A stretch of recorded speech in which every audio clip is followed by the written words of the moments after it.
தேக்னாஸ்மி.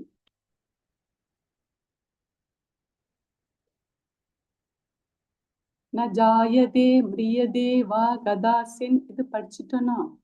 படிச்சிட்டீங்க மாதாஜி. போக்தாரம் யக்ஞ தபசம் பண்ணுங்க. ஓகே மாதாஜி.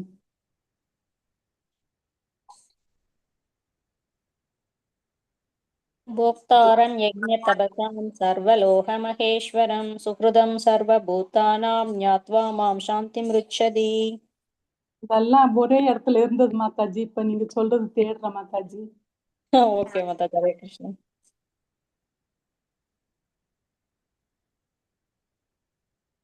படிக்கிற மாதாஜி. பரித்ராணாய அது படிச்சுட்டேன். செகண்ட். யதா யதா ஹி தர்மஸ்ய க்ளானிர்பவதி பாரத அப்யுத்தானம் அதர்மஸ்ய ததாத்மானம் ஸ்ருஜாம்யகம்.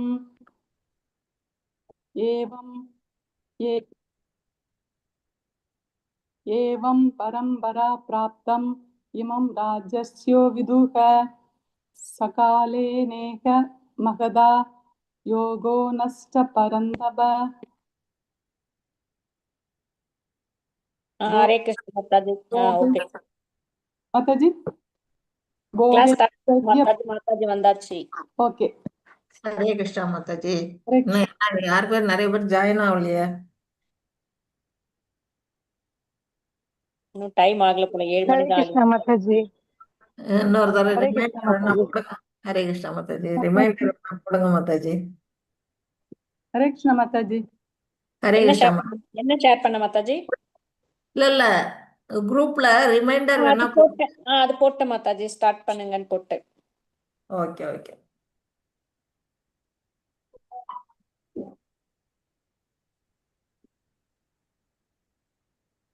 இந்த சிஷ்டாஷ்டகம் என்ன படிக்கலாமா மாதாஜி? மீதி ரெண்டும் எது மாதாஜி? சிஷ்டாஷ்டகம் படிக்கலாமா? பேர் வர வரல வேணா அது படிக்கலாம். ஓகே.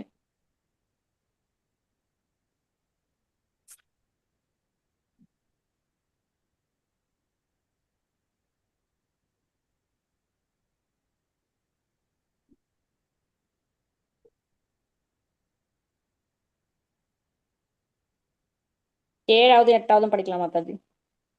ஓகே மாதாஜி.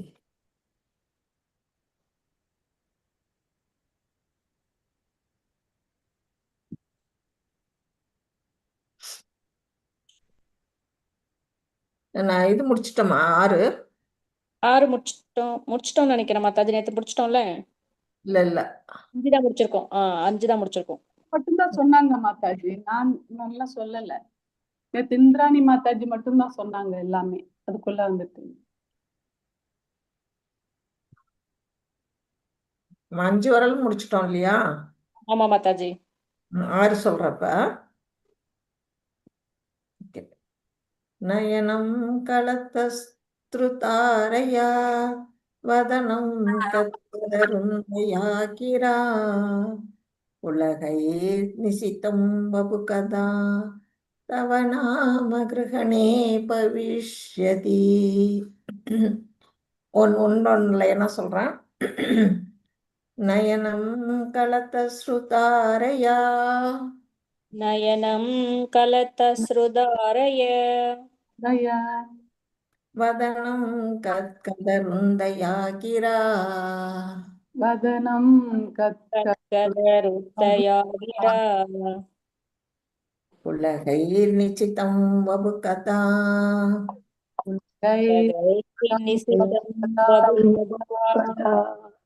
தவ நாம கிரகணே பவிஷ்யதி.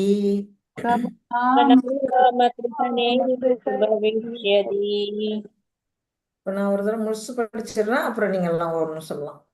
நயனம் கலதஸ்ருதாரயா வதனம் கத்கதருந்தயா கிரா உலகைர் நிச்சிதம் வபுகதா தவ நாம கிரகணே பவிஷ்யதி. நயனம் கலதஸ்ருதாரயா வதனம் கத்கதருந்தயா கிரா உலகை நிசிதவம்பு கதா तव नाम कृणे भविष्यति கிருஹணே தவ நாம கிருஹணே பவிஷ்யதி. तव नाम कृणे भविष्यति ம். हरे कृष्ण माताजी नयनं कलतश्रुधारया वदनं कत्कदरुत्तया गिरा पुलगैर्निशिदं वबुकदा तव नाम कृहणे भविष्यति அது ருத்துல இருக்கு இல்லையா, அது இந்துன்னு வச்சுங்க. ओके माताजी அடுத்தது யார் வாசிக்கிறீங்க? பவானி हरे மாதாஜி. कृष्ण माताजी। हरे कृष्ण माताजी। ஹரே கிருஷ்ணா. नयनं कलत्क्षुधारया वदनं कत्कदरुत्तगा उलगैर्निशिदं वपुक्पदा तव नाम कृतने भविष्यति। हरे कृष्ण माताजी। ஹரே கிருஷ்ணா மாதாஜி. பிரபு எழில்குமார் பிரபு சொல்றீங்களா, படிக்கிறீங்களா? மாதாஜி இப்பதான் வந்த மாதாஜி. மாதாஜி. ஓகே, நான் ஒரு தடவை வாசிக்கிறேன், முன்னாடி வாசிச்சிடுறீங்களா? சரிங்க மாதாஜி.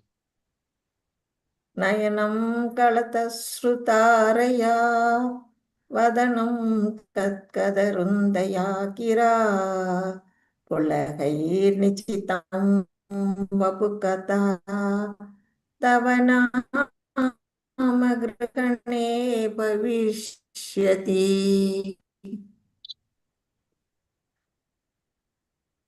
நயனம் ஹரே கிருஷ்ணா பிரபுஜி. கலதஸ்ருயதாரயா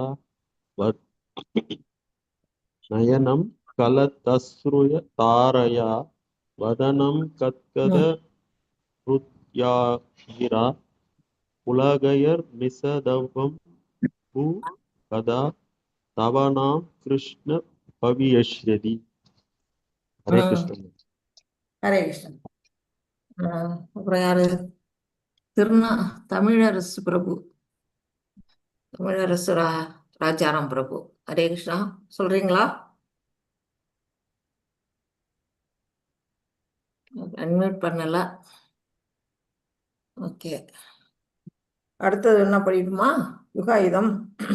ओके माताजी யுகாயுதம் நிமேஷேன சக்ஷுஷா பிராவ்ருஷாயிதம் சூன்யாயுதம் ஜகத் சர்வம் கோவிந்த விரகேன மே. ஒவ்வொரு லைனா போவோம். யுகாயுதம் நிமேஷேன युगायुधं आयुधं निमेषेण சக்ஷுஷா பிராவ்ருஷாயிதம் चक्षुषा प्रावृषायुधम् சூன்யாயுதம் ஜகத் சர்வம் शून्यायुधं जगत्सर्वं கோவிந்த விரகேன மே. गोविन्दव्रजेन मे பாடுங்க மாதாஜி. युगायुधं निमेषेण प्रावृषायुधां शून्यायुधं जगत्सर्वं गोविन्दव्रहेण मे படிக்கணும். யுகாயுதம் நிமிஷேன சக்ஷுசர் சக்ஷுஷா. அந்த இரு எடுத்துருங்க, புள்ளி இல்லாம. சக்ஷுஷா. சக்ஷுஷா. ஓகே. யுகாயுதம் நிமேஷேன சக்ஷுஷா பிராவ்ருஷாயுதம் சக்ஷுஷா பிராவ்ருஷாயுதம் சூன்யாயுதம் சகத் சர்வம் கோவிந்தவ்ரவகேன மே கோவிந்தவ்ரகேன மே கோவிந்தவ்ரகேன மே. அது ஜகத் சர்வம். அடுத்தது हरे பவானி कृष्ण माताजी। வாசிங்க. युगायुधं निमेषेण चक्षुष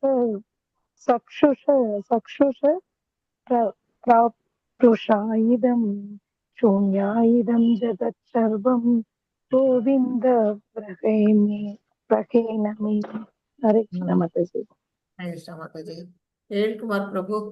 ஹரே கிருஷ்ண மாதாஜி. யுகாயுதம் நிமிஷேனஹ சக்ஷுஷர் பிரவர்ஷாயுதம் சூன்யாயுதம் ஜகத் சர்வம் கோவிந்த வர்ஷனேகமே விரகேணமே. வர்ஷனேகமே இவ்வு இவ்வு பி அது இவ்வுன்னு இருக்கு. இவ்வுன்னு சொல்லலாம், இல்ல வேன்னு சொல்லலாம், பின்னு சொல்லலாம். விரகேணமே. விரகேணமே. கரெக்ட். ஹரே கிருஷ்ண மாதாஜி. ஹரே கிருஷ்ணா, ஹரே கிருஷ்ணா. இந்திராணி மாதாஜி வாசிக்கிறீங்களா? ஹரே கிருஷ்ண மாதா, ஹரே கிருஷ்ண மாதா, வாசிக்கிற மாதாஜி. ஹரே கிருஷ்ணா. யுகாயுதம் நிமேஷேன சசூஷர் பிரவருஷாயுதம் சூன்யாயுதம் ஜகத் சர்வம் கோவிந்த விரகேன மே. ஹரே கிருஷ்ண மாதாஜி. அந்த ரெண்டாவது லைன் சக்ஷுஷா, சக்ஷுஷா. சச்சுஷர் சக்ஷுஷா. பிரவருஷாயுதம். Okay correct. மாதாஜி. ஓகே மாதாஜி. தேங்க்யூ. தேங்க்யூ மாதாஜி. அடுத்தது வேற யாரும் வாசிக்கிறீங்க? ஜானகிராமன் பிரபு. ஹரே கிருஷ்ணா. தமிழரசு ராஜாராம் பிரபு. हरे कृष्णा माता जी। ஹரே கிருஷ்ணா பிரபு.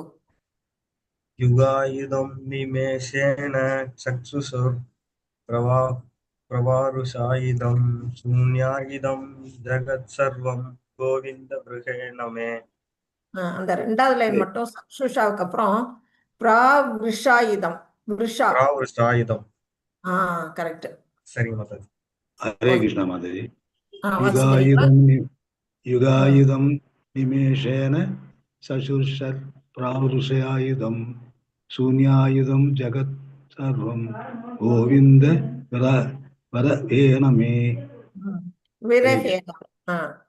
वरवेण मे। ஓகே, हरे தேங்க்யூ. ஹரே கிருஷ்ணா, ஹரே கிருஷ்ணா. வேற எல்லாரும் வாசிச்சிட்டீங்கன்னு நினைக்கிறேன். பானுப்பிரியா மாதாஜி, நீங்க வாசிச்சிட்டீங்களா? ஹரே கிருஷ்ணா மாதாஜி, இப்பதான் மாதாஜி வந்தேன். எத்தனாவது மாதாஜி? 7. ஓகே மாதாஜி. சாதனமா வாசிக்கட்டுமா, பாடணுமா மாதாஜி? எப்படி வேணா உங்க விருப்பம், சாதாரணமா சொன்னாலும் சரிதான். யுகாயிதம் நிமேஷேன சக்ஷுஷர் பிராவృతాஷாயிதம் சூன்யயாயிதம் ஜகத் சர்வம் கோவிந்தவ்ரஹேன மே. பிராவிருஷாயுதம். பிராவ்ருஷாயிதம். ஓகே, ஓகே மாதாஜி. கரெக்டா வந்துட்டு எல்லாருக்கும். நம்ம கிளாஸுக்கு போயிடலாம். மாதாஜி, இன்னொரு ஸ்லோகம் நாளைக்கு சொல்லிடுறேன்.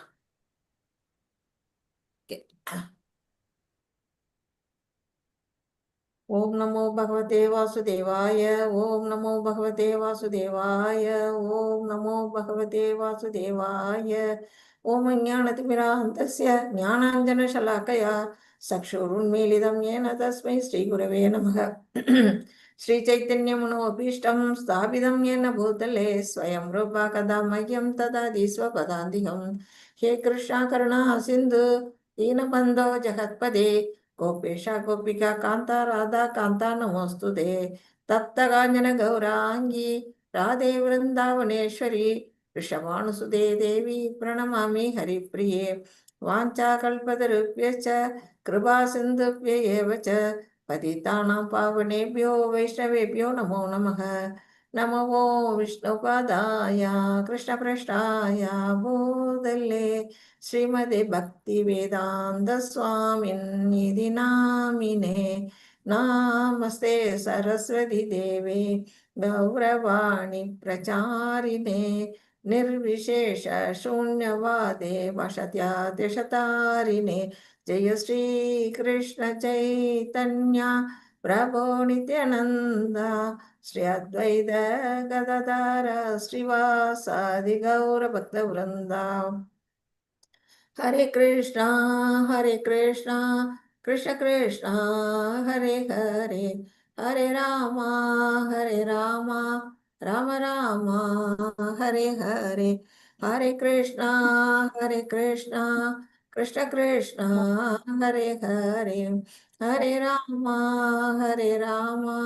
राम राम हरे हरे. ஹரே கிருஷ்ணா. எல்லாருக்கும் ஹரே கிருஷ்ணா. 7 மணி வகுப்புக்கு வந்திருக்கிற அனைத்து பக்தர்களையும் இஸ்கான் மேங்களூர் சார்பாக அன்போட வரவேற்கிறேன். நாம இன்னைக்கு பார்க்க போறது பக்தி யோகம். ரொம்ப அருமையான சாப்டர். இந்த நம்ம பார்த்துக்கிட்டு இருக்கிறதே வந்து 6 சாப்டருமே பக்தி யோகத்தை பற்றி தான் படிச்சுக்கிட்டு வரோம். அந்த 6 சாப்டரில் இதான் லாஸ்ட் சாப்டர், 12வது சாப்டர் பக்தி யோகம். ரொம்ப வந்து பகவான் கிட்ட எப்படி நம்ம பக்தி பண்ணணும், பக்தர்கள் எப்படியெல்லாம் பக்தி பண்ணுறாங்க, பக்தியோட படிநிலைகள் என்னென்ன அப்படிங்கிறது எல்லாமே இதில் வந்துடும். ரொம்ப அழகாக இதில் கொடுத்துருக்குறாங்க. இதை படித்தாலே பக்தி எப்படி நம்ம செய்யணுங்கிறத நம்ம முறையாக இதில் கற்றுக்க முடியும். நம்ம ஒவ்வொரு சாப்டர்லையுமே வந்து நிறைய புரிதல் வந்திருக்கு. நமக்கு 2வது சாப்டர்லேருந்தே நமக்கு நிறைய வந்து பகவான் வந்து சொல்லியிருக்கிறாங்க. கொஞ்சம் கொஞ்சம் நம்மளுடைய நாலேஜ் எவ்வளோ தூரம் கிரகிச்சுக்க முடியுமோ அவ்வளோ நம்ம கிரகிச்சுக்கிட்டு நம்ம இதை கண்டினியூ பண்ணிக்கிட்டு இருக்கிறோம். இன்னைக்கு இந்த பக்தி யோகத்தை நம்ம படிக்கும் பொழுது நிச்சயமாக வந்து எல்லாருக்குமே ஒரு பக்தி நிலை வந்து தானாக ஆட்டோமேட்டிக்காக பகவான் மேலே வரக்கூடிய நிலையில தான் இருக்குது. அதை இப்போ நம்ம அழகாக அதை பார்க்கலாம். இங்கே இருக்கிறவரே பில்வமங்கல டாக்கூர் தான். அவர் வந்து பகவானை வந்து பாடுறாரு. அவர் மேலே எப்படி கண்ணு தெரியாமல் எப்படி பகவான் மேலே பக்தி செய்கிறாரு அப்படிங்கிறதெல்லாம் தான் அதில் இருக்குது. அந்த கதை நீங்கள் லெவல் 1 பார்த்துருப்பீங்க நேமா. யார் இப்போ வந்து 11வது சாப்டர்ல என்ன பார்த்தோங்கிறத ஷார்ட் லிஸ்டாக யார் சொல்ல வரீங்க? ஆளுக்கு ஒவ்வொரு பாயிண்ட் சொன்னா கூட ஓகே தான். அவருடைய விஸ்வரூப தரிசனம் பார்த்த மாதாஜி. அது அர்ஜுனுக்கு ரொம்ப பயமா இருக்குது அப்படின்னாரு. நல்ல தேஜஸ் ஒளி பொருந்தியது இருந்தது, கைகள் நிறைய, வாய்கள் நிறைய, எல்லா உலகம் இது பண்ண மாதிரி அப்படின்னு வந்து பார்த்த மாதாஜி. அகிலம் முழுவதும் உன்னுடைய தேஜஸினால், உன்னுடைய வெளிச்சத்தினால் நிறைத்து கொண்டுள்ளீர்கள் சொல்றாரு மாதாஜி. நான் காலன், நான் உலகங்களை அழிப்பவன், மிகப்பெரிய எல்லா மக்களை அழிப்பதற்காக வந்துள்ளேன் அப்படிங்கிறாரு. Very good. வேற வேற யாராவது சொல்றீங்களா? மாதாஜி கொஞ்சம் பாயிண்ட் சொல்லிட்டாங்க. நீங்க எல்லாம் ஆளுக்கு ஒவ்வொரு பாயிண்ட் சொல்லுங்க. ஹரே கிருஷ்ணா மாதாஜி. சொல்லுங்க பிரபு.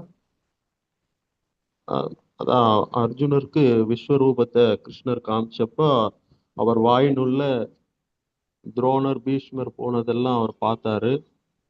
அவர் வாயிலிருந்து வந்த நெருப்பை பார்த்து அவர் பயம் அடைஞ்சாரு. எதிர்காலத்துல என்ன நடக்க போறதுன்னு தெரிஞ்சுக்கிட்டாரு.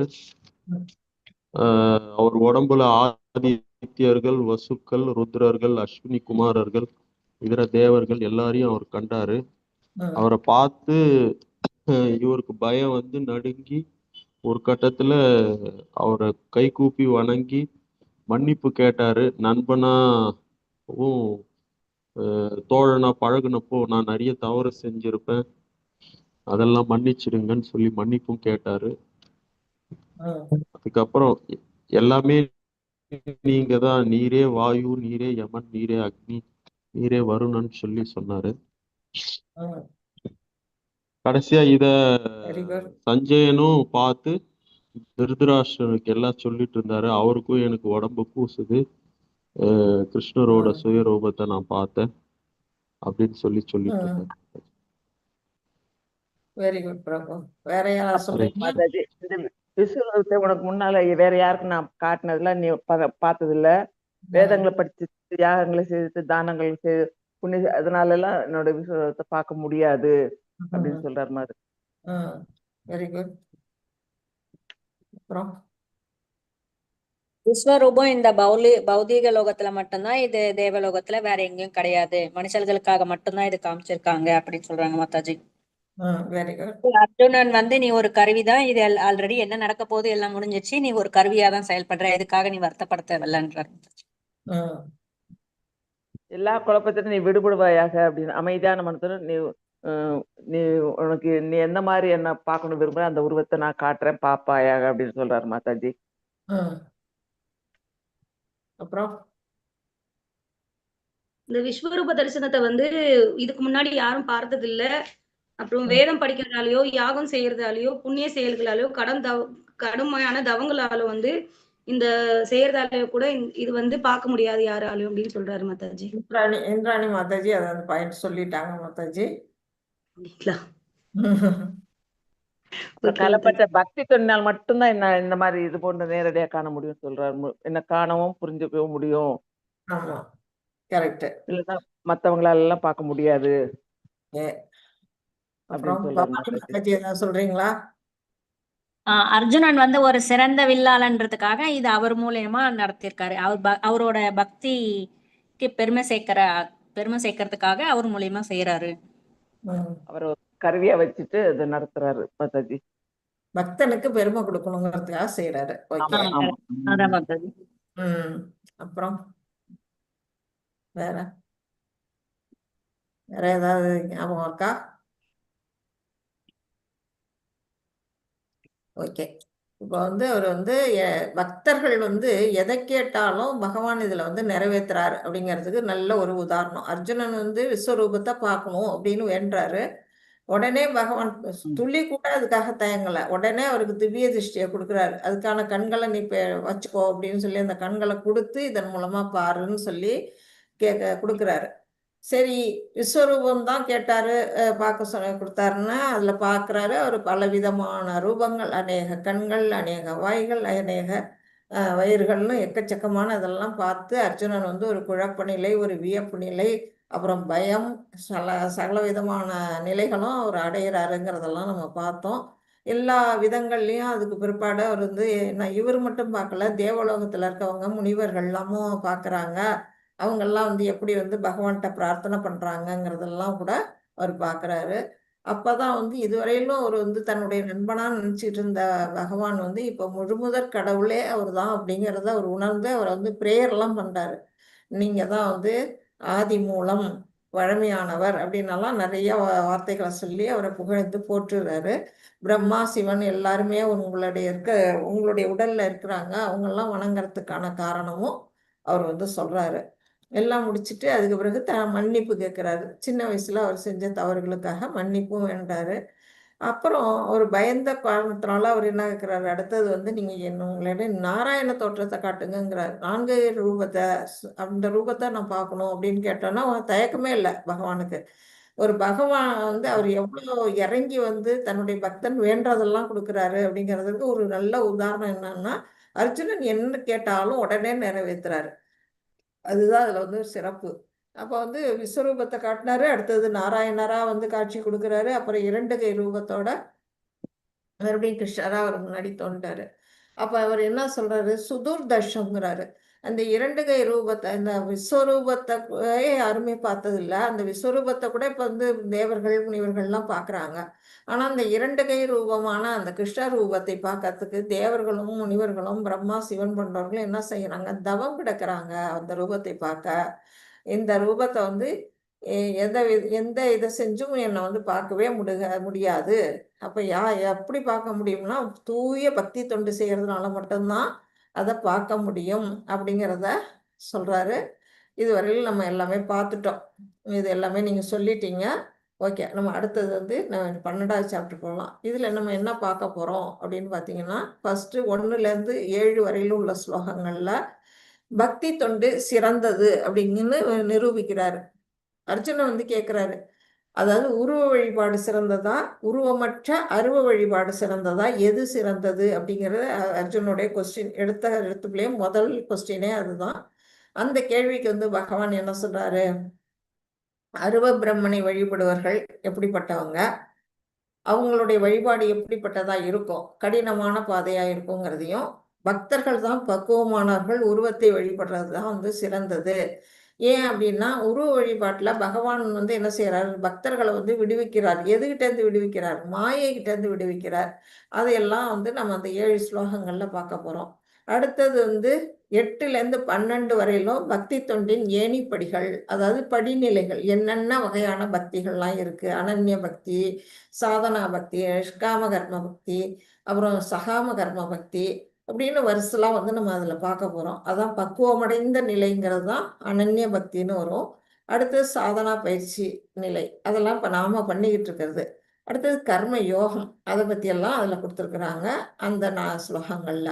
அடுத்தது வந்து 3வது பார்ட் எது அப்படின்னா, 13லேருந்து 20 வரையிலும் கிருஷ்ணருடைய பக்தர்கள், அதாவது கிருஷ்ணருக்கு எப்படி நாம பிரியமானவர்களாக மாற முடியும், அது எந்தெந்த குணங்கள், எந்த குணங்களை வச்சுக்கிட்டா பகவான் நம்மளை விரும்புவார், அதுக்கு வந்து எப்படி தன்னுடைய நடத்தை, நம்மளுடைய தனிப்பட்ட நடத்தை எப்படி இருக்கணும், அப்புறம் பகவானிடத்தில் நம்ம எப்படி நம்மளுடைய வெளிப்பாடு குணங்களை நம்ம வெளிப்படுத்தணும், அப்புறம் மற்ற உயிர்கள் நம்ம சுற்றி இருக்க அந்த உயிர் வாழ்களிடத்தெல்லாம் நம்ம எப்படி வந்து நடந்து கொள்ளணும், என்ன முறையில அவங்கள்ட்டெல்லாம் நம்ம அணுகணும்.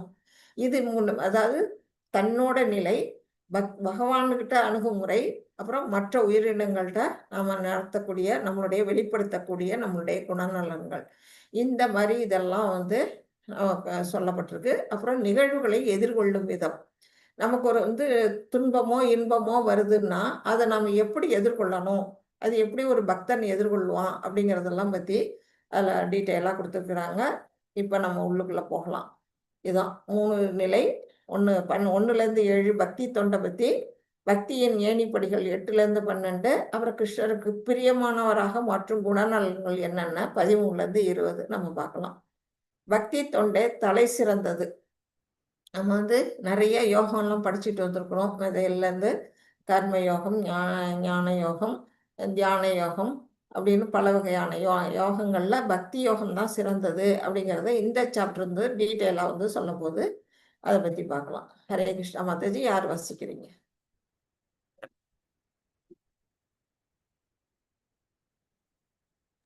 மாதாஜி நான் வாசிக்கவா?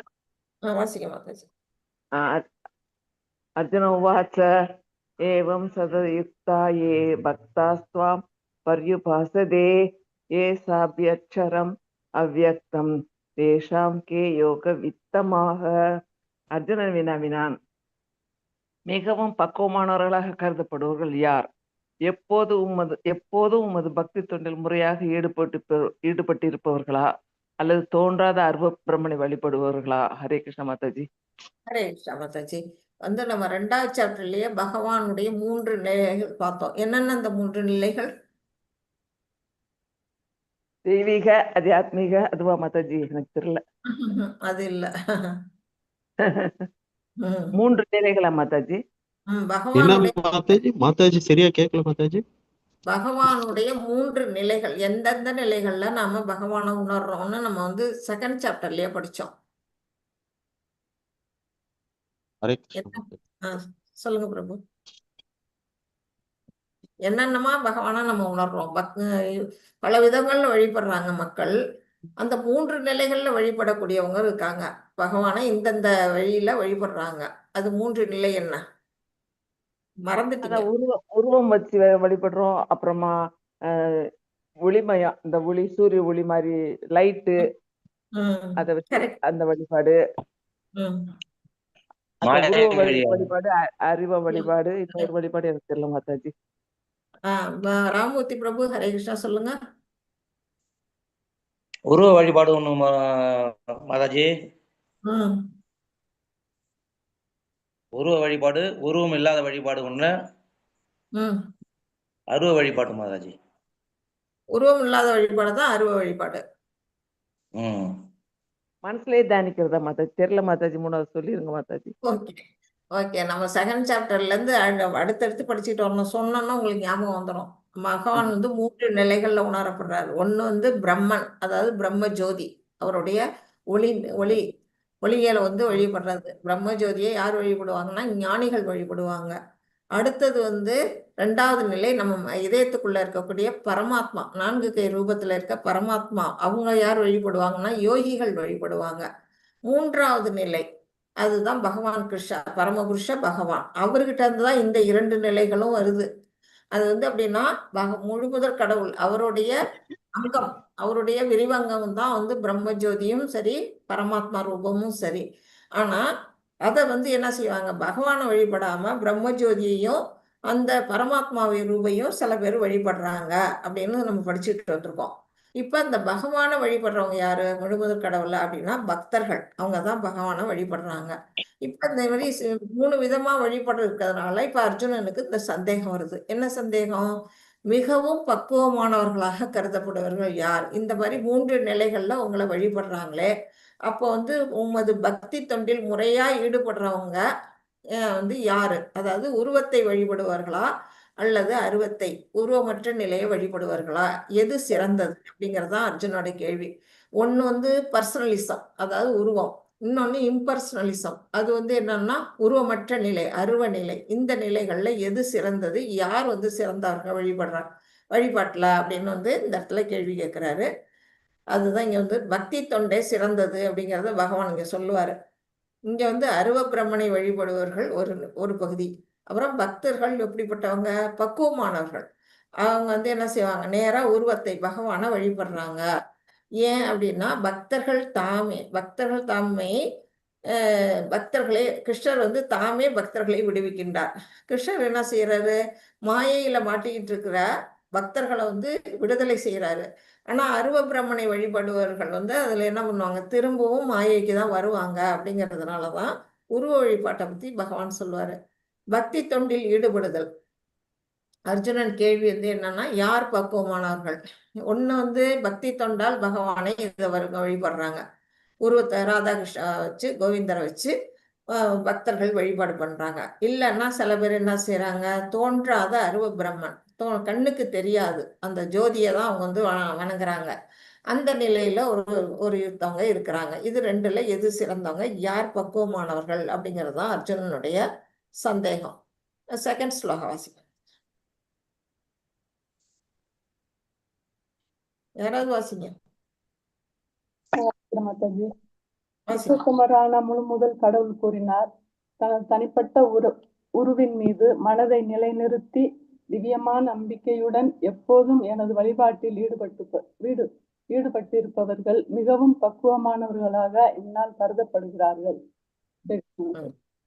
அதுக்கு பதில் சொல்லிட்டார் பகவான். வந்து என்ன பதில் சொல்றாரு, தனிப்பட்ட உருவின் மீது, அதாவது பகவான் கிருஷ்ணருடைய அந்த உருவத்தின் மீது மனதை நிலைநிறுத்தி, அந்த உருவத்தை நம்ம மனசுக்குள்ள நிலைநிறுத்தி என்ன செய்யணும், திவ்யமான நம்பிக்கையுடன். நமக்கு வந்து முதல்ல ஸ்ரத்தை இருக்கணும். எல்லாருக்கும் வந்து பகவான் கிருஷ்ணர் தான் முழுமுதற் கடவுளுங்கிற ஒரு நம்பிக்கையை நம்ம மனசுல வந்து வச்சுக்கணும்.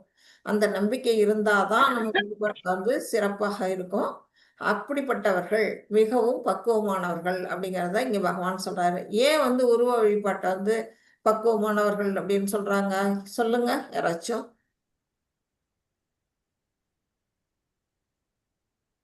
உங்களுக்கு என்ன தெரியுதோ சொல்லுங்க.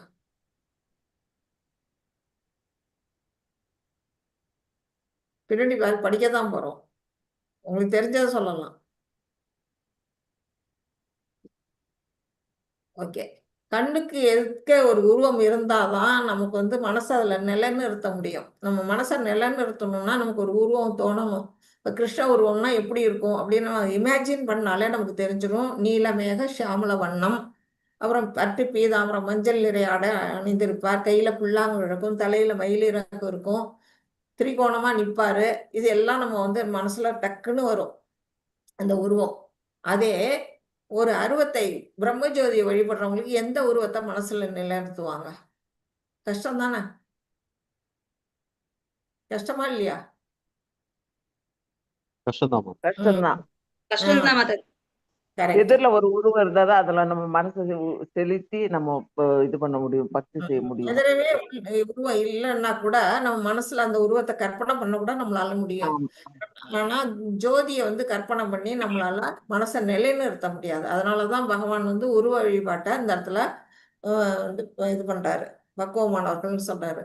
கிருஷ்ணருடைய இறுதி தீர்ப்பு, தூய பக்தர்கள் மிகவும் பக்குவமானவர்கள். நித்திய யுக்தா உபாசதே. நித்திய யுக்தான்னா நித்தியமாக எப்பொழுதும் தினம் எப்படி பண்ணா பக்தி தொண்டில் ஈடுபடக்கூடியவர்கள் அப்படின்னு சொல்றாரு. ஸ்ரத்தையா வேதா. ஸ்ரத்தையானா நம்பிக்கை, பகவான் மேல முழு நம்பிக்கை, அந்த நம்பிக்கையோட வழிபடுறவர்கள். யுக்ததமா, யோகத்தில் மிகவும் பக்குவமானவராக இருக்கிறாங்க. என்ன யோகம்? பக்தி யோகம். மாதாஜி, ஹரே கிருஷ்ணா. பக்தி யோகம். இப்ப ஒப்பீடு. இப்ப அருவவாதிக்கும் பக்தர்களுக்கும் என்ன டிஃபரன்ஸ், என்ன ஒற்றுமை வேற்றுமை இருக்கு அப்படிங்கறது இங்க கொடுத்துருக்காங்க. அருவவாதி என்ன செய்யறாங்க, அருவத்தின் மீது தியானம். அருவம்ங்கிறது அந்த இடத்துல உருவமற்றது, உருவம் இல்லாம ஒரு ஜோதி வடிவத்தை தான் அவங்க வந்து தியானம் பண்றாங்க, மனசுக்குள்ள தியானம் பண்றாங்க. ஆனா பக்தர்கள் என்ன செய்யறாங்க, விக்கிரகத்தின் மீது தியானம். அவங்க கோயில்ல இருக்க ஒரு கிருஷ்ண வடிவத்தை, கோவிந்தரோ அல்லது பானுப்பிரியா மாதாஜி மியூட் போட்டுங்க. ஹரே கிருஷ்ணா, தேங்க்யூ. அது வந்து ஒரு உருவத்தின் மீது, கோயில்ல இருக்கக்கூடிய விக்கிரகத்தின் மீது பக்தர்கள் வந்து தியானம் பண்றாங்க அப்படின்னு சொல்லப்பட்டிருக்கு. அருவவாதி வந்து புலன்களை கட்டுப்படுத்தணும். இப்போ வந்து தியானம் பண்ணணும்னா ஒரு இடத்துல போய் உட்கார்ந்து எப்படி தியானம் பண்ணணும் அப்படிங்கிறத நம்ம அஷ்டாங்க யோகத்துல பார்த்தோம். அப்போ வந்து என்ன செய்யணும்? கண்ணால எதையும் பார்க்கக்கூடாது, காதால எதையும் கேட்கக்கூடாது, என் மனசை வந்து உள் நிறுத்தணும், மனசுக்குள்ள இருக்க பகவானை தியானம் பண்ணணும். அப்போ நம்ம வந்து ஐம்புலனையும் நம்ம கட்டுப்படுத்தணும். கை, காலு, கண்ணு, மூக்கு, வாய் எல்லாத்தையும் நம்ம வந்து கட்டுப்படுத்தி உட்காரணும். ஆனா பக்தர்களுக்கு அதுல பிரச்சனையே இல்லை. புலன்களை ஈடுபடுத்தணும். எதன் மேல ஈடுபடுத்தணும்? பகவான் மேல. பகவானை வந்து கண்ணால பார்க்கலாம், காதால அவருடைய கீர்த்தனத்தை கேட்கலாம், வாயால் அவருடைய பிரசாதத்தை சாப்பிடலாம். அப்படி ஒவ்வொன்றும் அவர் கடவுளை நம்ம கையால தொடலாம். பார்க்கனீங்கன்னா நம்மளுடைய புலன்கள் எல்லாம் பகவானுடைய ஈடுபாட்டில் நம்ம வந்து பண்ண முடியும், ஈடுபட வைக்க முடியும். அந்த நிலை. அடுத்தது உபநிஷத்தின் மூலம் பிரம்மனை புரிந்து கொள்ளுதல். இப்போ வந்து பகவானை எப்படி அவங்க புரிஞ்சுக்கிறாங்கன்னா வேதங்களுடைய உபநிஷத்தெல்லாம் அதோட கிளைகள். அந்த உபநிஷதம் மூலமா படிச்சுதான் பிரம்மனை பத்தி அவங்க புரிஞ்சு கொள்ள முடியும். அதுக்காக அவங்க என்ன செய்யறாங்க? சமஸ்கிருதம் கற்றல். சமஸ்கிருதம்லாம் அவங்க படிச்சாகணும். அப்புறம் எல்லையற்ற உணர்வு, இதெல்லாம் அவங்க வந்து கைவர பெற்றாதான் அவங்க என்ன செய்ய முடியும்? அந்த நிலையில அவங்க பகவானை உணர முடியும். ஆனா பக்தர்கள் என்ன செய்வாங்க? நவவித பக்தியை பயிற்சி செய்வதன் மூலம் கிருஷ்ணரை ஈஸியா புரிஞ்சுக்கிறாங்க. நவவித பக்தி என்னென்ன சொல்லுங்க?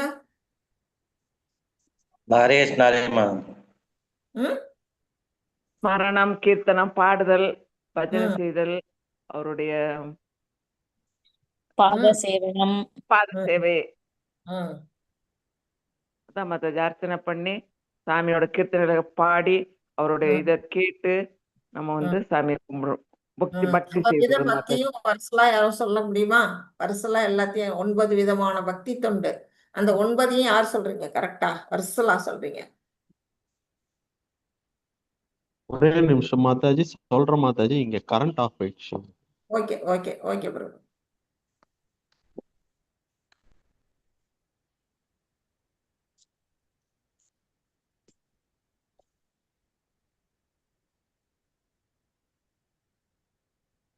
பிரபு எடுக்கிறதுக்குள்ள அடுத்தது போகும். அருவவாதி எப்படி பண்ணா சிரவணம் கீர்த்தனம், அதான் மாதாஜி சிரவணம் கீர்த்தனம், அதான் மாதாஜி நம்ம வித பக்தியில சொல்லுங்கன்னு சொல்றேன். அதுதான் சிரவணம் கீர்த்தனம் பாத சேவனம் 9ஐயும் வருஷலா சொல்லுங்க. ஓகே. ஸ்ரவணம், ஹரே கிருஷ்ண மாதாஜி. ஸ்ரவணம், கீர்த்தனம், ஸ்மரணம், பாத சேவனம்,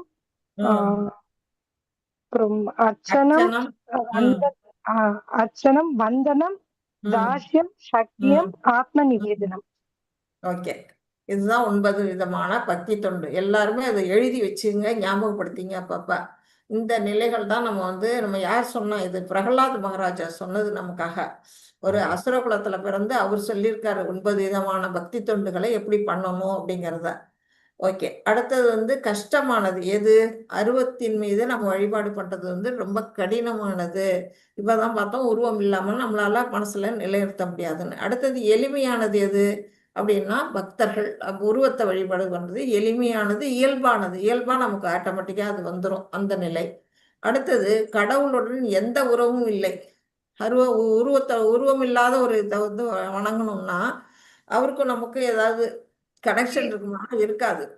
அதே சமயம் பக்தர்களுக்கு என்ன இருக்குன்னா, கடவுளோட நெருங்கிய உறவு. என்னென்ன உறவெல்லாம் வச்சுக்கிறாங்க? தோழனா வச்சுக்கிறாங்க. அப்புறம் தாசிய பாவத்துல அவங்க தொண்டனா இருக்கிறாங்க. அப்புறம் வாத்சல்ய பாவத்துல பெற்றோர்களா குழந்தையா வச்சுக்கிறாங்க. மாதுரிய அன்புல கணவன் மனைவி, காதலன் காதலிங்கிற உறவு நிலையில ஒரு உறவு நிலையில பகவானை நெருங்க முடியுது. அது பக்தர்களால. அடுத்தது நமது முயற்சியை சார்ந்தது. அருவத்தை வழிபடுறவங்க சுயமுயற்சியால தான் அவங்க கொண்டு வரணும். எதை? பகவானோட அந்த நிலை உணர்றதுக்கு. என்ன பிரபு? ஹரே கிருஷ்ணா. அதான் அது மாதிரி இல்ல மாதாஜி, சாரி மாதாஜி, இங்க கரண்ட் ஆஃப்னால கொஞ்சம் பேசிட்டேன். சாரி. ஓகே பிரபு. நமது முயற்சி, அதாவது நம்ம இந்த விடுதலை அடையணுங்கிறதுக்கு அவங்கவுங்க சுயமுயற்சி பண்ணாதான் விடுதலை அடைய முடியும் அருவவாதிகளால. ஆனா பக்தர்கள் என்ன அப்படின்னா, கிருஷ்ணரே வந்து பக்தர்களை விடுவிக்கிறார். இந்த மாய உலகத்திலிருந்து அவரே வந்து தானே வந்து பக்தர்களை விடுவிக்கிறார் அப்படின்னு சொல்றாங்க. அப்புறம் முழுமையற்ற உணர்தல். இப்ப அருவவாதிகளால என்ன உணர முடியும்னா முழுமையா பகவானை உணர முடியாது. நான் முதல்ல சொன்னேன், பிரம்மஜோதி, பரமாத்மா, பகவான் 3 நிலை. அதுல ஒண்ணு எப்படின்னா பிரம்மன் அப்படிங்கிறது சத்து, பரமாத்மாங்கிறது சித்து, பகவான்கிறது ஆனந்தம். சச்சித் ஆனந்தம் அப்படிங்கிறத வந்து இவங்களால முழுமையா உணர முடியாது. எது வரையில உணர்வாங்க? சத்து சித்து மட்டும்தான் உணர்வாங்க. ஆனா பக்தர்கள் என்ன செய்வாங்க? முழுமையா உணர்வாங்க. சத் சித் ஆனந்த விக்கிரகம் 3ஐயுமே உணர்வாங்க. ஏன்னா அவர்கிட்ட இருந்துதான் இந்த பிரம்மஜோதியும் வருது, பரமாத்மாவும் வருது. ஆக மொத்தம் அவங்களால முழுமையும் சச்சித் ஆனந்தத்தை முழுமையா உணர்வாங்க அப்படின்னு வந்து சொல்லப்படுது. அடுத்தது வந்து நம்ம வந்து ஒரு பாதை இருக்குன்னா அந்த பாதையில வந்து முள்ளும் கல்லும் கடக்கு, கரடு முரடா இருக்கு. இன்னொன்னு வந்து வழுவழுன்னு இருக்கு ரோடு. நம்ம எந்த ரோட்டை தேர்ந்தெடுப்போம்? வழுவழுன்னு இருக்கிற ரோடு தான் மாதாஜி. கரடு முரடான ரோடு நம்ம தேர்ந்தெடுக்க மாட்டோம். போக மாட்டோம். அதுதான் இதுதான் அப்படின்னா அந்த அருவ வழிபாடுங்கிறது சிக்கலான வழிமுறை, அதாவது சிக்கலான பாதை, அந்த கரடு முரடான பாதை. அது அதை விட எளிமையான வழிமுறையானது எளிமையான வழிமுறையிட சிறந்த பலன்களை தரும் என்று கூற இயலாது. நல்ல ரோட்ல போறதை விட அந்த ரோட்ல போனோம்னா நமக்கு வந்து ஒரு பலன் கிடைக்காது. காலில் வந்து என்ன செய்யும்? நல்லா முள்ளு குத்திரும். அதனால அதை விட இது சிறந்தது அப்படிங்கிறது வந்து ஒரு பலனும் கிடைக்காது அப்படிங்கிறத சொல்றார் பகவான். வெளிப்படையான விஷயங்களின் அடிப்படையில் தேர்வு செய்வதை நிறுத்துவோம். எல்லாரும் உட்காந்து தியானம் பண்றாங்க, அதன் மூலமா அவங்க பகவான் அடைகிறாங்க, அவங்க வந்து நம்மளை விட அதிக நிலையில இருக்கிறாங்கன்னு நம்ம என்ன செய்வோம்? தப்பா எடை போட்டுருவோம். அந்த மாதிரி தேர்வு பண்ணாதீங்க, பக்தர்கள் தான் சிறந்தவங்கிறத பகவான் இங்க உணர்த்துறாரு. இப்ப நவவித பக்தி நீங்க சொன்னீங்க இல்லையா, அது எல்லாமே இதை இருக்கு பாருங்க. இது பாருங்க, வந்து சவணம்ங்கிறது கேட்கறது. ஒருத்தவங்க சொல்றாங்க, நம்ம காது கொடுத்து கேட்கிறோம். இப்ப நீங்க எல்லாம் கேட்டுக்கிட்டு இருக்கீங்களா, அது சவணம். கீர்த்தனம்ங்கிறது கையில அந்த மாதிரி இதை வச்சுக்கிட்டு என்ன செய்யறாங்க? ஜால்ரா அந்த இதை வச்சுக்கிட்டு பாடுறது, பகவானை பத்தி பாடுவது. அடுத்தது வந்து ஸ்மரணம், பகவானை நம்ம மனசுக்குள்ள நினைச்சுக்கிட்டே இருக்கிறது, அந்த எப்போதும் நினைவு கொள்றது, அது ஸ்மரணம். அடுத்தது அர்ச்சனம், இந்த மாதிரி விக்கிரகத்தை வழிபாடு பண்றது, அர்ச்சனை பண்றது நம்ம, அந்த நிலை. அதுக்கு அடுத்தது வந்து பாத சேவனம், பகவானுடைய திருவடிகளுக்கு நாம பாத சேவனம் பண்றது, அது 5வது நிலை. ஆறாவது நிலையா 5. ஆமா. அடுத்தது வந்து தாசியம்னா எப்படின்னா பகவானுக்கு தொண்டனாக. இப்ப வந்து ஆஞ்சநேயர் வந்து ராமருக்கு எப்படி தொண்டு செஞ்சாரோ அது போல தாசியம், சேவகம் பண்றது. அடுத்தது இங்க இருக்க 6 வந்தனம், பிரார்த்தனை பண்றது. அக்ரூரதான் செஞ்சாரு பிரார்த்தனை. 7 பிடிச்சிட்டோம். இது வந்து 8 வந்து சக்கியம் யாரு? நட்புறவு. அர்ஜுனன் எப்படி கிருஷ்ணர்கிட்ட நட்பு கொண்டாரோ அந்த நிலையில பக்தி பண்றது. அடுத்தது கடைசி வந்து 9 வந்து ஆத்ம நிவேதனம், பகவானுக்கு நம்மள்கிட்ட முழுமையா நம்மளை அப்படியே வந்து அர்ப்பணிக்கிறது, சரண்டர் ஆகிறது, அது ஆத்ம நிவேதனம். இதுதான் நவவித பக்தி. இதை பத்தி இன்னும் கூட கொஞ்சம் கொடுத்துருப்பாங்க.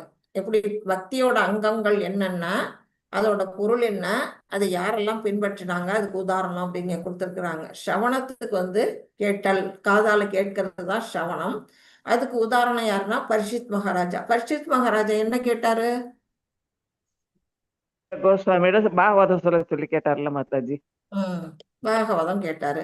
அடுத்தது கீர்த்தனம்ங்கிறது அவருடைய பாடுதல். அது யார் பாடினா அப்படின்னா சுகதேவ கோஸ்வாமி பாடினாரு. அவர் பாடினதுதான் பரீட்சித் மகாராஜா கேட்டாரு. சவணம் கீர்த்தனம் 2 இங்க உங்களுக்குள்ள முடிஞ்சிருது. அடுத்தது விஷ்ணு ஸ்மரணம், பகவான் விஷ்ணுவ ஸ்மரணம், நினைவு கூறுதல். அது யார் செஞ்சான்னா பிரகலாத மகாராஜா. எப்பொழுதும் பகவான் அவருடைய மனசுல வந்து நாராயணா நாராயணா நாராயணா தான், அதையதான் வந்து ஸ்மரணம் பண்ணிக்கிட்டே இருப்பாரு. அடுத்தது பாத சேவனம், பாதங்களுக்கு யார் சேவை பண்ணா அப்படின்னா பகவானின் தாமரை திருவடிகளுக்கு சேவை பண்ணுதல். அது யார் செஞ்சாங்க? மகாலட்சுமி தேவி எப்பொழுதும் செஞ்சுட்டு இருக்காங்க. அவங்க அந்த இதுல வந்து பாம்பனையில வந்து பகவான் பள்ளி கொண்டிருந்தாங்கன்னா அவருடைய காலை பிடிச்சுக்கிட்டே இருப்பாங்க லட்சுமி தாயார். அந்த சேவையை அவங்க செஞ்சுட்டு இருக்காங்க. அடுத்தது அர்ச்சனம்ங்கிறது விக்கிரக வழிபாடு. அது வந்து யார் செய்யறா அப்படின்னா பிருது மகாராஜா. ஓகே, ஒரு நிமிஷம், கிளாஸ் இருக்குன்னா சரி. அடுத்தது வந்தனம்ங்கிறது பிரார்த்தனை பண்றது. பிரார்த்தனைகள் யார் செஞ்சா அப்படின்னா அக்ரூரர். அக்ரூரர் யாரு? பகவானுடைய ரொம்ப நெருங்கிய பக்தர். ஆனா யாருக்கிட்ட வேலை செய்யறாரு? கம்சன்கிட்ட வேலை செய்யறாரு. எதிரிகிட்ட இருந்தா கூட எப்பொழுதும் கிருஷ்ண பக்தியிலே இருப்பாரு அப்படிப்பட்டவர். அடுத்தது தாசியம். தாசியம்ங்கிறது கட்டளைகளை செயல்படுத்துதல். பகவான் இட்ட கட்டளைகள் எல்லாம் செய்யறது. யாரு? ஹனுமான் செஞ்சாரு ராமருக்கு. அதுதான் அங்க கொடுத்துருக்காங்க. சக்கியம். சக்கியம்ங்கிறது நண்பனாக சேவை செய்தல். அதுதான் இங்க அர்ஜுனன் பண்ணிட்டு இருக்கிறாரு. கடைசியா ஆத்ம நிவேதனம், முழுமையாக சரணடைதல் பகவான்கிட்ட. அது யார் செஞ்சா? பலி மகாராஜா. அவர் கொடுத்தாருல, 2 அடியை விண்ணும் மண்ணும் அளந்து 3வது அடிக்கு இடம் கேட்டப்ப என் தலையில வைங்கன்னு சொல்லி தலையை கொடுத்தாருயா. சுத்தமா அவர் சென்றார் அந்த இடத்துல. அப்படி பக்தி சேவையை நாம செய்யணும் அப்படிங்கிறத சொல்லியிருக்காங்க. பக்குவம் அடைவதற்கு எளிதான வழி எப்பொழுது கிருஷ்ண உணர்வில் ஈடுபடணும் அப்படிங்கிறத நமக்கு சொல்லியிருக்கிறாங்க. 4 வாசிங்க யார் வேணும். ஹரே கிருஷ்ணா மாதாஜி பிரபுஜி. நான் வாசிக்க. ஆனால் தோற்றமளிக்காததும் புலன் உணர்விற்கு அப்பாற்பட்டு இருப்பதும் எங்கும் நிறைந்ததும் சிந்தனைக்கு எட்டாததும் மாற்றமில்லாததும் நிலையானதும் அசைவற்றதுமான பூரண உண்மையின் அருவத்தன்மையை முழுமையாக வழிபடுபவர்கள் பல்வேறு புலன்களை கட்டுப்படுத்தி எல்லோரிடமும் சமநோக்குடன் பழகி அனைவருக்கும் நன்மை தரும் செயல்களில் ஈடுபட்டு இறுதியில் என்னை வந்து அடைகின்றனர். ஹரே கிருஷ்ண மாதாஜி. ஹரே கிருஷ்ணா மாதாஜி. இப்போ நவவித பக்தியை நம்ம பார்த்தோம். இப்போ இதுல என்ன செய்யறாங்க? அருவ வழிபாடு. அருவ வழிபாட்டை பத்தி சொல்றாரு. எவ்வளவு செய்யணும் அப்படின்னா என்னன்னா அவங்க ஃபாலோ பண்ணணும் அப்படின்னு சொல்றாரு அழகா. தோற்றம் அளிக்காதது அப்படின்னா கண்ணுக்கு புலப்படாது, ஒரு உருவமே இங்க இல்லை, அதனால தோற்றம் அளிக்காது, நம்ம கண்களால பார்க்க முடியாது. புலன் உணர்விற்கு அப்பாற்பட்டு இருக்குது. நம்ம புலன்களாலையும் அதை உணர முடியாது. கண்ணால பார்க்க முடியாது, காதால அந்த ஜோதி வடிவத்தை கேட்க முடியாது, அப்புறம் என்ன செய்ய முடியாது? தொட்டு பார்க்க முடியாது. அப்படி நம்மளுடைய புலன்களால அப்பாற்பட்டு இருக்குது. எங்கும் நிறைந்தது, எங்க பார்த்தாலும் நிறைஞ்சிருக்கு அதே சமயத்துல. அடுத்தது சிந்தனைக்கு எட்டாது, நம்மளுடைய மனசுக்குள்ள கொண்டு அதை நிலைநிறுத்த முடியாது. ஜோதி வடிவத்தை நிலைநிறுத்துறது ரொம்ப கடினம். அதனாலதான் சிந்தனைக்கு எட்டாதுங்கிறாங்க. மாற்றம் இல்லாதது, அதுல எந்தவித மாற்றமுமே இருக்காது. இப்ப உருவ வழிபாட்டுல பாத்தீங்கன்னா பகவான் ஒவ்வொரு நாளைக்கு ஒவ்வொரு அலங்காரம் பண்ணியிருப்பாரு. பாத்தீங்கன்னா உட்கார்ந்த நிலையில இருப்பாரு, படுத்திருக்க நிலையில இருப்பாரு, இருந்த நிலையில இருக்காரு, இருந்தும் கிடந்தும் நடந்தும் நின்றும் அந்த பலவித கோணங்கள்ல ஒரு பகவானை நம்ம தரிசிக்கலாம். ஆனா இதுல எந்தவித மாற்றமுமே இருக்காது. நிலையானது, எப்போதும் ஒரே நிலையில இருக்கும், அசைவற்றது. அப்புறம் பூரண உண்மையின் அருவத்தன்மையை முழுமையாக வழிபடுபவர்கள். இப்படிப்பட்ட அருவத்தன்மை, அதாவது உருவமற்ற வழிபாட, அது எதோடது? பூரண உண்மை அப்படிங்கிறது இந்த இடத்துல பகவான் கிருஷ்ணர் சொல்றாங்க. கிருஷ்ணருடைய இன்னொரு அம்சம்தான் இந்த அருவ ஜோதி, அந்த உருவமற்ற நிலை. அந்த உருவமற்ற நிலையை யாரெல்லாம் வழிபாடுறாங்களோ அவங்க என்னென்ன செய்யணும் அப்படின்னா, பல்வேறு புலன்களை கட்டுப்படுத்தி நம்ம உடல்ல இருக்கக்கூடிய 5 கர்மேந்திரியம், 5 ஞானேந்திரியம், அப்புறம் மனம் உட்பட அந்த புலன்கள் எல்லாத்தையும் முதல்ல கட்டுப்படுத்தணும். அவங்க இதெல்லாம் திசை திரும்பிச்சுன்னா அவ்வளவுதான், அவங்க அதுல முழுமை அடைய மாட்டாங்க, தோற்றுவிடுவார்கள். அந்த நிலையில புலன்களை கட்டுப்படுத்தணும். அப்புறம் எல்லோரிடமும் சமநோக்கோட பழகி, வித்யா வினய சம்பன்னே பிராமணே ஹவிஹஸ்தினி சுனி சைவ ஸ்வபாகியச்ச பண்டிதா சமதர்ஷினக அப்படின்னு படித்தோம். அதாவது பசுவையும் நாயையும் மனிதனையும் யானையையும் எப்படி எல்லாம் சமமா பார்க்கக்கூடிய அந்த நிலை. அதாவது அது மிருகமா இருக்கலாம், அல்ல மனிதரா இருக்கலாம், தேவனா இருக்கலாம், யாரா இருந்தாலும் எல்லாருக்குள்ளேயும் என்ன இருக்கு? ஒரு ஆத்மா இருக்கு, கூடவே யார் இருக்கா? பரமாத்மாவும் இருக்கிறாரு. அதனால எல்லாரையும் நம்ம நமக்கு சமமாகவே நோக்கணும். அவன் செவிடன், இவன் குருடன், அவன் நொண்டி அப்படின்னு எல்லாம் நம்ம பாகுபாடு பார்க்குறோம் இல்லையா? அதெல்லாம் கூடாது, எல்லாரையும் சமமா பார்க்கணும் அப்படிங்கிறத இதுல சொல்லியிருக்கிறாங்க. அப்புறம் அனைவருக்கும் நன்மை தரும் செயல்களில் ஈடுபட்டு எல்லாருக்கும் அவங்களால முடிஞ்ச நன்மையை அடுத்தவங்களுக்கு செய்யணும். இவ்வளவு செஞ்ச பிற்பாடுதான் இறுதியில் என்னை அடைகின்றனர். அதுவும் உடனே அடைய மாட்டாங்க, ஒரு ஜென்மத்துல எல்லாம் அடைய மாட்டாங்க. பகுனாம் ஜென்மனாம் அந்தே, பற்பல பிறவிகள் எடுத்த பிற்பாடுதான் பகவானுடைய கடைசி நிலை. வாசுதேவம் சர்வமிதி அப்படின்னு கடவுளே வாசுதேவன் தான் சகலமும் அப்படிங்கிற அந்த நிலைக்கு கடைசியா வருவாங்க. பற்பல பிறவிகள் எடுத்த பிற்பாடு என்னை அடைகின்றனர் அப்படின்னு சொல்லியிருக்கிறாரு. அதான் பரமனின் அருவ பிரம்மனின் தன்மைகள் என்னென்ன அப்படின்னு இதுல கொடுத்துருக்காங்க. தோன்றாதது, அது வந்து கண்ணுக்கு தெரியாது, புலன்களுக்கு எட்டாதது, எங்கும் நிறைந்தது, சிந்தனைக்கு அப்பாற்பட்டது, மாற்றமில்லாதது, நிலையானது, அசையாதது. இத்தனை நிலைகள்ல அருவ பிரம்மத்தை அதோட தன்மைகள். அது வழிபாட்டு முறை எப்படி இருக்கு? பல்வேறு புலன்களை கட்டுப்படுத்தி, இப்ப இங்க என்ன செய்யறாரு? புலன்கள் எல்லாம் கட்டுப்படுத்திட்டு இங்க வந்து தியான நிலையில உட்கார்ந்து இருக்கிறாரு. அப்புறம் எல்லோரிடம் சமநோக்கில் பழகிய, எல்லாரையும் சமமாக்கணும், அனைவருக்கும் நன்மை தரும் செயல்கள்ல ஈடுபடணும். அப்புறம் அருவவாதிகளோட இலக்கு மிகுந்த சிரமத்துடன் இறுதியில் அதே இலக்கை அடைகிறார்கள். எந்த இலக்கு? ஸ்ரீ கிருஷ்ண தான் இலக்கு. ஆனா ரொம்ப கஷ்டப்பட்டு வராங்க. அவங்களுடைய உடம்பெல்லாம் பாருங்க, முடியெல்லாம் வளர்ந்து தொங்குது, நெஞ்சு எலும்பு கூடெல்லாம் தெரியுது, இழைச்சி ஒரு மாதிரி ஆயிடுறாங்க. அவ்வளோ கஷ்டப்படுறாங்க. அவ்வளோ கஷ்டப்பட்டும் ஒரு ஜென்மத்துல பகவானை அடைய முடியாது அப்படிங்கிறத சொல்றாங்க. 5 வாசி. இதுதான் கரடுமுரடான பாதையா மாதாஜி? ஆமா, அதான் மாதாஜி, கரெக்டா சொல்லிட்டீங்க. ஆமா மாதாஜி. ஹரே கிருஷ்ணா. எவரது மனம் பரமனின் தோன்றாத அருவத்தன்மையிடம் பற்றுதல் கொண்டுள்ளதோ அவர்களது வளர்ச்சி மிகவும் கடினமானதாகும். அவ்வழியில் முன்னேற்றம் காண்பது உடலை உடையவர்களுக்கு எப்போதும் சிரமமானதாகும். ஹரே கிருஷ்ணா ஹரே மாதாஜி. கிருஷ்ணா. ஹரே கிருஷ்ணா. இப்ப பாருங்க, தியான யோகத்துல பாத்தீங்கன்னா மூலாதார சக்கரத்துல இருந்து அந்த சகசிராகார சக்கரம் வரையில அவங்க வந்து உயிர் மூச்சை கொண்டு போகணும். அது வந்து இந்த சக்கரத்துல இருந்து இந்த சக்கரம் போக 2.5 வருஷம் அவங்க பயிற்சி எடுத்தாதான் முடியுங்கிறாங்க. ஒவ்வொரு சக்கரத்துல இருந்து ஒவ்வொரு சக்கரத்துக்கு கொண்டு போறதுக்கு பயிற்சியே 2.5 வருஷம் ஆகும். அப்போ வந்து ஒரு 14 வருஷம் ஆனாதான் அவங்க வந்து அதுல வெற்றி பெறுவாங்க. அது சின்ன வயசுலயே போய் அதை பழகணும். இப்படி அந்த கஷ்டப்பட்டு அந்த முயற்சி எடுத்து போகிறப்பயே என்ன செய்வாங்க? சில நேரம் தவறி விழுந்துருவாங்க. அதாவது அர்ஜுனன் கேட்பாருல்ல, யோகத்தில் முன்னேறாம தவறி விழுந்தவர்களுடைய யோகியின் நிலை என்னாகும்? அதாவது சிதறிய மேகம் போன்று அவங்க பௌதிகத்திலையும் இல்லாம ஆன்மீகத்திலையும் இல்லாம 2 கட்டணா ஆயிடுவாங்களே, அவங்க நிலை என்னாகும் அப்படின்னு வந்து அர்ஜுனர் கேள்வி கேட்பாரு 6ஆவது சாப்டர்ல. ஞாபகம் இருக்கா? ஞாபகம் ஞாபகம் இருக்கா? இருக்கா? ஆஹ் அப்போ வந்து பகவான் சொல்றாரு, வந்து அவங்க பக்தர்கள் என்னமே வீழ்ச்சி அடைய மாட்டாங்க. அவங்க எந்த அளவுக்கு வந்து அதுல வந்து ஈடுபட்டிருக்காங்களோ அந்த அளவுக்கு வந்து வெற்றி அடைவாங்க. ஆனா மறுபடியும் என்ன செய்வாங்க? மறுபடியும் அடுத்த பிறவில இருந்து அதுல கண்டினியூ பண்ணுவாங்க அப்படின்னு நம்ம படிச்சோம். அது மாதிரிதான் இங்க என்ன சொல்லியிருக்காரு பகவான், எவரது மனம் பரமனின் தோன்றாத அருவத்தன்மையிடம், பகவானுடைய உருவம் தான் இதுவும், ஆனா கண்ணுக்கு தெரியாத அந்த ஜோதி அந்த நிலையில வந்து 60 உருவமற்ற நிலையில யாரு வந்து விருப்பம் கொள்றாங்களோ, அதுலயும் விருப்பம் உடையவங்க இருக்கிறாங்கிறது தெரியுது. அதுல விருப்பம் உடையவர்களோ அவர்கள் வளர்ச்சி மிகவும் கடினமானது, ரொம்ப ஸ்லோவான இதுதான். நம்ம வந்து ஒரு செடி வைக்கிறோம், அந்த செடிக்கு வந்து நமக்கு அதுக்கு ஊட்டச்சத்தெல்லாம் நம்ம வந்து நிறைய சத்து எல்லாம் அதுல போட்டோம்னா கிடுகிடுன்னு வளரும் அந்த செடி. அதே தானே இயற்கையா வளரட்டும்னா அது என்னாகும்? மழையிலையும் வெயிலையும் காத்துலையும் அடிபட்டு அது வளர்றது கொஞ்சம் கடினமா இருக்கும். அது மாதிரிதான் அவங்களுடைய வளர்ச்சி இருக்கும் அப்படின்னு சொல்றாரு.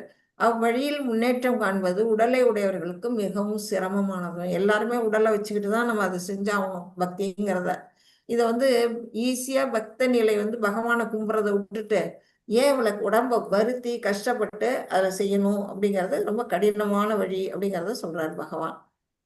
இப்ப வந்து அந்த 5 புலன்கள் இருக்குது. கையால தொடுறது, கண்ணால பாக்குறது, மனசால நினைக்கிறது, மூக்கால நுகர்றது, காதால கேட்கறது, வாயால பேசுறது மற்றும் சுவைக்கிறது. இது எல்லாம் வந்து எதுல இருக்குது? பிரம்ம ஜோதியில இல்ல. இது எதுவுமே அந்த பிரம்மன் நிலையில வந்து இது எதுவுமே யூஸ் ஆகாது. இத்தனையும் என்னதுடைய பக்தர்களுக்கு இங்க வந்து கிருஷ்ண ரூபத்துல இத்தனையுமே அவங்களால ஈடுபடுத்த முடியும். புலன்கள் வந்து இங்க வந்து கட்டுப்படுத்தணும், இங்க புலன்களை ஈடுபட வைக்கணும் அப்படிங்கிறதுக்கு சொல்லியிருக்கிறாங்க. அருவப்பாதை மிகவும் சிரமமானது மற்றும் கடினமானது.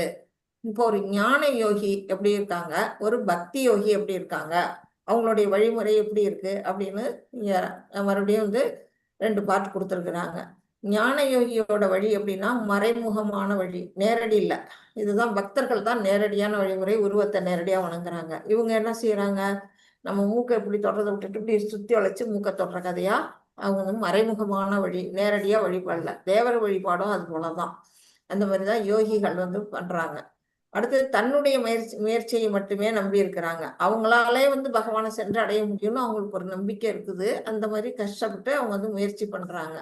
ஆனா இங்க வந்து என்ன செய்யறாரு, பக்தரே வந்து இங்க உதவி செய்யறார். பக்தர்களை வந்து மாயையிலிருந்து விடுவிக்கிறார். அவரே வந்து ஹெல்ப் பண்றாரு பக்தர்களுக்கு அப்படின்னு. நிறைய பக்தர்கள் வந்து உதவி பண்ணியிருக்கிறாரு. துருவனுக்கு உதவி பண்ணியிருக்கிறாரு, பிரகலாதனுக்கு உதவி பண்ணியிருக்காரு. நம்ம பார்த்துருக்கிறோம். பிரகலாதெல்லாம் மாயையில இல்ல, துருவன் கூட சொல்லலாம். ஆனா அந்த மாதிரி நிறைய பக்தர்களா அவர் வந்து விடுவிக்கிறார். அப்புறம் பக்தியும் கலந்திருக்க வேண்டும். இப்போ வந்து அவங்க யோகத்துல ஈடுபடுறாங்கன்னா பக்தி இல்லாம சும்மா வந்துட்டு தியானம் பண்ணா அதுல பிரயோஜனமே இருக்காது. பகவான் மேல அந்த அருவ வழிபாட்டிலேயே உள்ள இருக்க அந்த பரமாத்மாவையாவது மனசுல தியானம் பண்ணி அவங்க வந்து பக்தியோட செஞ்சாதான் அதுல வந்து வெற்றி அடைய முடியும். இல்லைன்னா வீழ்ச்சி அடைவாங்க அதுன்னு சொல்லியிருக்காங்க. இது வந்து தூய பக்தி. இவங்க பக்தர்கள்ட்ட என்ன இருக்கு, ஒரு தூயமான களங்கமற்ற தூய பக்தியில அவங்க இருக்கிறாங்க. அப்புறம் இவங்க சிந்தனைக்கு அப்பாற்பட்டதை அறிவது கடினம். மனசால பிடிச்சே வைக்க முடியாது. ஆனா கிருஷ்ணருடைய இருப்பினால் எளிதில் தொடர்பு கொள்ள முடியும். நம்ம வந்து பகவானுடைய அந்த உருவத்தை நம்ம நினைச்சோம்னா ஈஸியா நம்மளால அதை வந்து நம்ம வந்து போய் அவரை பகவானை வணங்குறதுக்கான ஒரு வழி கிடைக்கும். பகவானுடன் உறவு சொந்தமே எதுவுமே இல்லை. ஒரு ஜோதியோட நம்ம எப்படி உறவு கொள்ள முடியும்? ஒண்ணும் பண்ண முடியாது. ஆனா கிருஷ்ணருடன் தீவிரமான உறவு. என்னென்ன உறவு பார்த்தோம்? என்னென்ன உறவு பார்த்தோம்? இப்பதான் சொன்னேன். நண்பன் போல. அப்புறம் நண்பனாக, பக்தனாக, பெற்றோராக, காதலன் காதலியாக, இப்படி பல்வேறு நிலைகள்ல பகவானோட உறவு கொள்ள முடியும் அப்படின்னு சொல்லியிருக்காங்க. அப்புறம் பிரம்மன் மற்றும் பகவான் உணர்தலின் அடிப்படையில் பிரம்மன்னா எப்படி இருக்கும், பகவான் நிலை எப்படி இருக்கும் அப்படிங்கிறத இங்க சொல்லியிருக்காங்க. பிரம்மன்கிறது இந்த பிரம்மஜோதி, உருவமற்ற நிலை. அது எப்படி இருக்கும்? நிர்குணா, குணங்களற்ற நிலை. அதுக்கு எந்தவித குணங்களுமே கிடையாது, நிர்குணம், குணங்கள் கிடையாது. ஆனா பகவான் என்ன, சகுண குணம். சகுண குணம்னா அவருக்கு வந்து ரூபம் இருக்கு, குணங்கள் அவருக்கு வந்து கல்யாண குணங்கள் அப்படின்னு சொல்லுவோம். பகவானுக்கு கல்யாண குணங்கள் இருக்கவும் ரூபம் இருக்கும். நமக்கு வந்து ஒரு வடிவம், நமக்கு கிருஷ்ணருடைய உருவம் தெரியும், கோவிந்தருடைய உருவம் தெரியும், நாராயணர் எப்படி இருப்பாரு, நரசிம்மர் எப்படி இருப்பாரு, நம்ம நினைச்சோன்னே நம்ம மனசுல அந்த ரூபங்கள்லாம் நமக்கு கண்ணுக்கு தெரியும். சகுண ரூபம், அந்த நிலையில அவர் இருக்கிறாரு. குணங்கள், கல்யாண குணங்கள் அவருக்கு இருக்குது. இவங்க வந்து எந்த ஐஸ்வர்யங்களையும் உணர முடியாது ஜோதியில. ஆனா இவர் என்ன, 6 ஐஸ்வர்யங்களும் முழுமையாக உள்ளவர். 6 ஐஸ்வர்யங்கள் என்னென்ன? கல்வி, செல்வம். அதுவா மாதாஜி? சொல்லுங்க. கல்வி, செல்வம், அழகு, துறவு, வலிவு, வலிமை, ஆமா மாதாஜி, கரெக்ட். தியாகம். தியாகம், கரெக்ட். 6 ஐஸ்வர்யங்களும் முழுமையாக உள்ளவர் பகவான். அப்புறம் இறுதியில் பூரண உண்மையை உணராமல் போகும் அபாயம் இங்க இருக்குது. கடைசியில பிரம்மஜோதியில போய் அதுல கலந்துருவாங்க. அதுக்கு பிறகு அதை தாண்டி பரமாத்மா, அதுக்கு தாண்டி பகவான் இருக்காங்கிறதே உணராம ஜோதியில் ஐக்கியமாகி திரும்பவும் இந்த உலகத்துக்கு வருவாங்க. அப்படிப்பட்ட ஒரு அபாயம் அங்க இருக்குது. ஆனா வெற்றிக்கு உத்தரவாதம் இல்லை. ஆனா இங்க என்ன இருக்கு, பகவானை கொண்ட வணங்குறவங்களுக்கு வெற்றிக்கு உத்தரவாதம். அங்க எதுவுமே நஷ்டம் இல்லை. ஸ்வல்பம் அபியச தர்மஸ்ய அப்படின்னு நம்ம படிச்சோம் செகண்ட் சாப்டர்ல 2.47. என்ன சொல்றாரு, கொஞ்சோண்டு நீ பக்தி பண்ணா கூட நீ வந்து அதுல வீழ்ச்சி அடைய மாட்ட, எப்படியும் அடுத்த பிறவிலையாவது நீ வந்து என்ன சேர்ந்துருவ அப்படிங்கிறத சொல்றாரு பகவான். அதுவும் உத்தரவாதம் கொடுக்குறாரு. இங்க வந்து ஒருவேளை சத்துனா நித்தியத்துவம் மற்றும் குணம், ஞானம், சித்து தன்மைகளை உணரலாம். ஆனந்தத்தை மட்டும் உணர முடியாது. இங்க சத்தை உணரலாம், சித்த உணரலாம். சத்துங்கிறது அவருடைய எட்டர்னல், சித்துங்கிறது அவருடைய அறிவு. இது ரெண்டையும் அறிஞ்சுக்குவாங்க. ஆனா ஆனந்தம்ங்கிறது கிடைக்காது.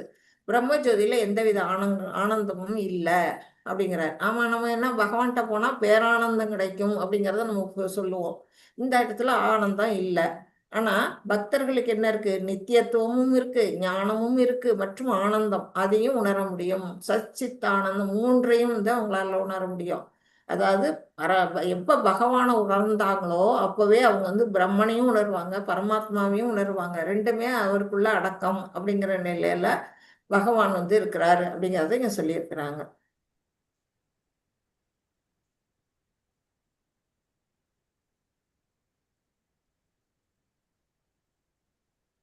அடுத்தது வாழ்க்கைக்கான பாடம் என்ன சொல்லியிருக்காங்க? கடின உழைப்பாளி ஆகாதீர்கள், புத்திசாலி தொழிலாளி. நம்ம வந்து கடினம், இப்போ பார்த்தீங்கன்னா இப்போ நான் சொன்னல கரடு முரடு பாதை, நல்ல வழி பாதைன்னு. இது வந்து நேர் பாதை ரூட் வந்து பார்த்தா பைபாஸ் மாதிரி அப்படியே போகுது, சரன்னு போகுது. இந்த இதுலலாம் ஹைவேஸ் போகும்ல, அந்த மாதிரி ரோடு போட்டிருக்காங்க. இந்த ரோடு எப்படி இருக்கு? கோணலும் மாணலுமா நெளிஞ்சு வளைஞ்சு ஒரு வழியா இது பாம்பு மாதிரி போகுது. இதுதான் இது வந்து நம்ம வந்து இந்த வழியை சூஸ் பண்ணுவோமா, இந்த வழியை சூஸ் பண்ணுவோமா? நம்ம வந்து நேராக போகிற ஹைவேஸில் போனால் சல்லுன்னு போயிட்டே இருப்போம். அந்த மாதிரி வழியை தான் நம்ம எல்லாம் எடுப்போம். இது வந்து யார் எடுப்பாங்க அப்படின்னா, அருவ ஜோதியை வழிபாடு பண்ணுறவங்க இப்படி தான் போகிறாங்க. அதாவது கடினமாக உழைக்கிறாங்க. ஒரு புத்திசாலி என்ன செய்வான்? இந்த ரோட்டை சூஸ் பண்ணுவான். அவங்க தான் பக்தர்கள் அப்படின்னு சொல்கிறாங்க. அதனால நேரடியான மற்றும் எளிதான வழியை தேர்ந்தெடுங்கள் அப்படின்னு நமக்கு சொல்கிறாங்க. இதுக்குதான் மாதாஜி லிஃப்ட்ல போறது, படிக்கட்டுல ஏறுறது, இதுக்கு உதாரணம் சொன்னீங்க, சொல்லுவாங்களா மாதாஜி? இல்ல மாதாஜி, ஹார்ட் ஒர்க்கா ஸ்மார்ட் ஒர்க்கா இப்போ தேவை அப்படி. ஆமா, கரெக்ட். இப்போ ஈஸியா நம்ம எல்லாம் ஸ்மார்ட் ஒர்க்கு தானே நம்ம எல்லாம் சூஸ் பண்றோம். யாராவது ஹார்ட் ஒர்க் பண்றதுக்கு ரைட்டு விருப்பம் இருக்கா யாருக்காச்சும்? அதாவது வேலையை கழியணும், கொஞ்சமா செய்யணும், பலனை அதிகமா அடையணும். அதுதான் இப்ப இருக்க எல்லாருடைய மனோபங்கமா இருக்கு. அதுக்கு வந்து பக்தர்களா இருந்தா தான் முடியும். நம்ம அந்த வழியெல்லாம் எடுத்தோம்னா கடினமா உழைக்கணும், அது பலனும் ரொம்ப அதிகம் இருக்காது அப்படிங்கிறது நமக்கு அதுல இருந்து தெரிய வருது. கரெக்ட். இப்ப பகவானுடைய விக்கிரகங்கள் வந்து எதெல்லாம் வந்து செய்வாங்க சொல்லுங்க? எதெல்லாம் செஞ்சிருக்கிறாங்க? நீங்க பார்த்திருக்கீங்க நிறைய இடத்துல விக்கிரகங்களை. உலோகத்துல செய்வாங்க, சில்வர், பித்தளை, கல்லு, மண்ணு, மரம், வெள்ளியில கூட அந்த மாதிரி வரும். பிரிண்ட், ஓவியம், மெட்டல்ல எல்லாமே வந்துருது மாதாஜி, எல்லா உலோகங்களும். கரெக்ட். வந்து கல்லால செய்யறாங்க, கற்சிலை வந்து இருக்கு கோயில் எல்லாம். மரத்தால நம்ம பார்த்திருக்கோம், அத்திவரதெல்லாம் மரத்தாலானவர். அப்புறம் ஓவியம் நம்ம வந்து பிரிண்டட் அதுல கூட நம்ம வந்து பாக்குறோம். அது மட்டும் இல்லாம நம்ம மனசுல வந்து நம்ம நினைச்சோம்னா பகவானுடைய உருவத்தை நம்ம தோற்றுவிக்க முடியும். ஒரு மண்ணை பிடிச்சி வச்சு நம்ம அந்த மண்ணை தான் சுவாமின்னு நம்ம வந்து கும்பிடுவோம். பிள்ளையாரெல்லாம் பிடிப்போம், மஞ்சள்ல பிடிப்போம், மண்ணுல பிடிப்போம், அது மாதிரி எல்லாம் செய்வோம். அப்புறம் வந்து என்ன செய்வோம்? ஜொல்லு, நீங்க சொன்ன மாதிரி உலோகம், பஞ்சலோகத்திலேயோ இல்ல ஜொல்லுலயோ வந்து விக்கிரகங்களை வடிக்கிறாங்க. இப்படி பலவிதமான வழிகள்ல அதெல்லாம் வந்து எது சேர்ந்தது? எல்லாமே பௌதிகம். உங்களுக்கு தெரிஞ்ச வரையிலும் கல்லு, மண்ணு, மரம், ஓவியம் எல்லாமே வந்து நிச்சயமா ஆன்மீகம் கிடையாது, பௌதிகம்தான். ஆனா பௌதிகத்துல செஞ்சா கூட அந்த ரூபம் வந்து பௌதிகம் அல்ல அப்படிங்கிறாங்க. அது வந்து நம்ம அதை வடிச்ச பிற்பாடு அது ஆன்மீகம் ஆயிடுது. அந்த உருவம் வரையறதுக்கு முன்னாடி அது வெறும் பொருளா இருக்கும் பொழுது அது பௌதிகம். அந்த உருவம் வந்து பகவானுடைய உருவம் அதுல தோன்றின பிற்பாடு அது ஆன்மீகத்த நிலைக்கு வந்துருது. அப்ப அவருக்கு குணங்கள்லாம் வந்துருது, அவருக்கு கல்யாண குணங்கள்லாம் அவருக்கு அதுல வந்துருது. இதுதான் வந்து பரமபுருஷன் பூரணத்தன்மையாகும் அப்படின்னு சொல்றாங்க. நினைவில் கொள்ளவும், பகவானும் அவரது அர்ச்சா விக்கிரகமும் வேறல்ல. அதாவது பகவான் வந்து 5 நிலைகள்ல நம்ம வந்து பார்க்கலாம். வந்து அங்க பாத்தீங்கன்னா பார்க்கடல்ல இருக்கிறதுல இருந்து சொல்லுவாங்க, ஒவ்வொன்றும் சொல்லுவாங்க. விபவம், பள்ளி கொண்ட நிலை, நிக்கிற மாதிரி, உட்கார்ந்து இருக்கிற மாதிரியும் பள்ளி கொண்ட நிலையில மாதாஜி. அது ரைட்டு தான் நீங்க சொல்றது. நான் சொல்றது அவருடைய 5 நிலைகள் எப்படின்னா, விபவம், அர்ச்சனம், அதாவது அர்ச்சா விக்கிரகம் அப்படின்னு ஒவ்வொன்னா சொல்லுவாங்க. கடைசியா நம்ம மனசுக்குள்ள இருக்கிறது வந்து பரமாத்மா ரூபத்துக்கும் ஒன்று சொல்லுவாங்க. 5 நிலைகள் அது என்னங்கிறத டக்குன்னு ஞாபகத்துக்குள்ள நேற்று பிரபு கேட்டார்ல, அது நான் எடுத்து வச்சுக்கிறேன். நீங்க சொன்னோன்னதான் எனக்கு ஞாபகம் வருது, இதை சொன்னோன்னா அது ஞாபகம் வருது. ஹரே கிருஷ்ணா பிரபு. எழில்குமார் பிரபு, நீங்க தானே சொன்னீங்க நம்ம இதை நேத்தி நீங்க சொன்னீங்கல்ல, படைகள் குருஷேத்திர போர்க்களத்துல வந்து கலந்துகிட்டவங்க. ஆமா நீங்க நான் பாகவத்துல புக்ல இருந்து எடுத்துட்டேன். என்னன்னா நீங்க சொன்ன மாதிரி ரதங்கள் வந்து ஒரு அக்ஷோணி சேனையில 21,870 ரதங்கள் இருக்குது. அது மாதிரி யானைகள் வந்து 21,870 யானைகள் இருக்குது. காலாட்படை வந்து 1,09,650 காலாட்படை.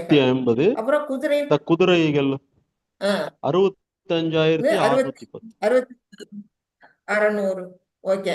இது எல்லாத்தையும் கூட்டுனா 2,18,990. ஓகேவா? இன்ட்டு ஆமா 18 மாதா. மொத்தம் 18 அக்ஷோ. இது ஒரு அக்ஷோணி சேனை. 18 அக்ஷோணி சேனையும் மொத்தமா கூட்டணும்னா 39,41,820 தான் வருது. கரெக்ட் நீங்க சொன்னது. ஆனா பிரபுபாதா வந்து அந்த இது குந்தி மகாராணியோட இதுல எழுதியிருக்கிறாங்க. இதுனா கேண்டோ 1ல 8வது சாப்டர் குந்தி மகாராணியின் பிரார்த்தனைகள். அந்த சாப்டர்ல என்ன சொல்லியிருக்கிறாரு அப்படின்னு பாத்தீங்கன்னா, உலகம் முழுவதிலும் உள்ள எல்லா அரசர்களும் பிரஜைகளும் போட்டியிடும் சகோதரர்களுக்கு இடையிலான, அதாவது கௌரவர்களுக்கும் பாண்டவர்களுக்கும் இடையில நடக்கக்கூடிய இந்த சண்டையில வந்து உலகத்துல இருக்க எல்லா மன்னர்களும் எல்லா பிரஜைகளும் எல்லா இளவரசர்களும் வந்து கலந்துக்கிட்டாங்களாம். கலந்துக்கிட்டப்ப 18 நாட்கள் நிகழ்ந்த குருஷேத்திர போர்க்களத்தில் 64 கோடி பேர் கொல்லப்பட்டனர் என்றும் ஆயிரக்கணக்கான பேர் காணாமல் போயினர் என்றும் கூறப்படுகிறது. 5000 ஆண்டுகளுக்கு உட்பட்ட உலக சரித்திரத்தில் இதுவே மிகப்பெரிய யுத்தமாகும் அப்படின்னு நம்ம வந்து இந்த பாகவத புஸ்தகத்துல ஸ்ரீல பிரபுபாதா வந்து உரை எழுதியிருக்கிறாங்க. அவங்க வந்து தானா எழுதியிருக்க மாட்டாங்க, ஏதோ ஆதாரம் வச்சுதான் அவங்க எழுதியிருப்பாங்க. ஒரு ஆச்சாரியர் சொன்னாங்கன்னா நாம வந்து அதை அப்படியே தான் எடுத்துக்கணும். ஏன்னா அவங்க பல நூல்களை படிச்சு ஆராய்ஞ்சு அவங்களுக்கு முன்னாடி இருக்க ஆச்சாரியர்களை கேட்டுதான் அவங்க எழுதியிருப்பாங்க. ஒரு தானே வந்து எழுதுறதுக்கான யாருக்கும் துணிவு வராது. அதுல எழுதியிருக்கப்படி பார்த்தா 64 கோடி லட்சம் பேர் 64 கோடி பேர் உயிர் விட்டுருக்காங்க அப்படிங்கிறது அதுல இருக்கு பிரபு. ஹரே கிருஷ்ணா. ஹரே கிருஷ்ண மாதாஜி. நான் இருந்ததுதான் மாதாஜி சொன்னேன், வேற எதுவும் ஓகே சொல்லல. ஓகே நீங்க ஹரே சொன்னீங்க. கிருஷ்ண. நான் அது படிச்ச மாதிரியே எனக்கு ஞாபகம். அதனாலதான் வந்து அது கிளியரா தெரிஞ்சுக்கணும் அப்படின்னு. இப்ப கூட இந்த இதுக்கு கூட நான் வந்து நாளை கேட்டு எங்க குறிச்சு வச்சிருக்கிறேன் அந்த 5 நிலை ஹரே என்னென்ன. கிருஷ்ணா மாதாஜி. பகவானின் 5 நிலைகள்னா நம்ம அந்த பஞ்சரூபம் அதுதானே மாதாஜி சொல்லுவாங்க? அது இல்ல மாதாஜி. அவர் வந்து வைகுண்டத்துல அவரோட நிலை, அப்புறம் வந்து பார்க்கடல்ல இருக்கக்கூடிய நிலை, நம்ம மனசுக்குள்ள இருக்க நிலை, கோயில்ல வச்சா விக்கிரகமா இருக்குது, அந்த நிலைகள் 5 வரும். அதுதான் இந்த பரம், யோகம், விபவம், கரெக்ட் அந்தர்யாமி. கரெக்ட் மாதாஜி. இது பரம்னா உயர்ந்த தெய்வீக நிலையில இருப்பாங்க, ஆமா. பரம்ங்கிறது யோகம்னா பரவாசு. சக்தி பிரிவா இருப்பாங்க. பரம்ங்கிறது பரவாசுதேவன் வைகுண்டத்துல இருக்கிறவரு. கரெக்டா? யோகம். அடுத்தது ஆமா ஆமா மாதாஜி. வியூகம். யோகம். வியூகம்ங்கிறது வந்து பார்க்கடல்ல இருக்கிறவரா? ஆஹா வாசுதேவன், சங்கரனன், அதான் அந்த மாதிரி பார்க்கடல்ல அனிருத்தன் அந்த இருக்கக்கூடிய மாதிரி. பார்க்கடல்ல இருக்கக்கூடிய வியூகம். அப்புறம் விபவம். பரம் வியூகம் ஆ? விபவம் அந்தர்யாமி அர்ச்சவதாரம். கரெக்ட். விபவம்ங்கிறது வந்து என்னன்னா அவருடைய இது அவதாரங்கள். அவதாரங்கள். அவதாரங்கள். அடுத்தது வந்து அந்தர்யாமி. அந்தர்யாமி. அந்தர்யாமியா இருக்கிறது நம்ம மனசுக்குள்ள இருக்கக்கூடிய பரமாத்மா. நமக்குள்ளே. அடுத்தது அர்ச்சாவதாரம் கோயில்ல இருக்கிறது. இப்பதான் வந்து நம்ம வந்து கோயில்ல அதுதான். இப்ப அவங்க வந்து நம்ம பரம், யூகம், விபவம்னு இவ்வளவு 5 நிலையில பகவான் இருக்காரு. அப்ப அந்த பகவானுக்கும் கோயில்ல இருக்க அந்த அர்ச்சா விக்கிரகமும் வேறு வேறு இல்ல, ரெண்டும் வந்து ஒண்ணுதான் அப்படிங்கறத வந்து இது மூலமா நம்ம தெரிஞ்சுக்கணும். கோயில்ல போய் சாமி கும்பிடுறோம்னா ஒரு கற்சிலையோ இல்ல வந்து வெங்கலத்திலயோ நம்ம பார்த்துட்டு இது ஒரு சிலைங்கிற நிலையில நம்ம பார்க்கவே கூடாது. அவர் அங்க உண்மையா பகவான் அங்க இருக்கிறார் அந்த உணர்வோட நம்ம வழிபடும் பொழுது நமக்கு அப்படியே வந்து என்ன பண்ணுவாரு, நம்ம மனசுக்குள்ள தோன்றி நமக்கு என்ன வரம் கேட்கிறோமோ அதை கொடுப்பாரு அப்படிங்கிறத நம்ம தெரிஞ்சுக்கணும். அதுதான் வந்து விக்கிரகத்துக்கும் பகவானுக்கும் வேறுபாடு இல்லைங்கிறது. அடுத்த வாசிங்க.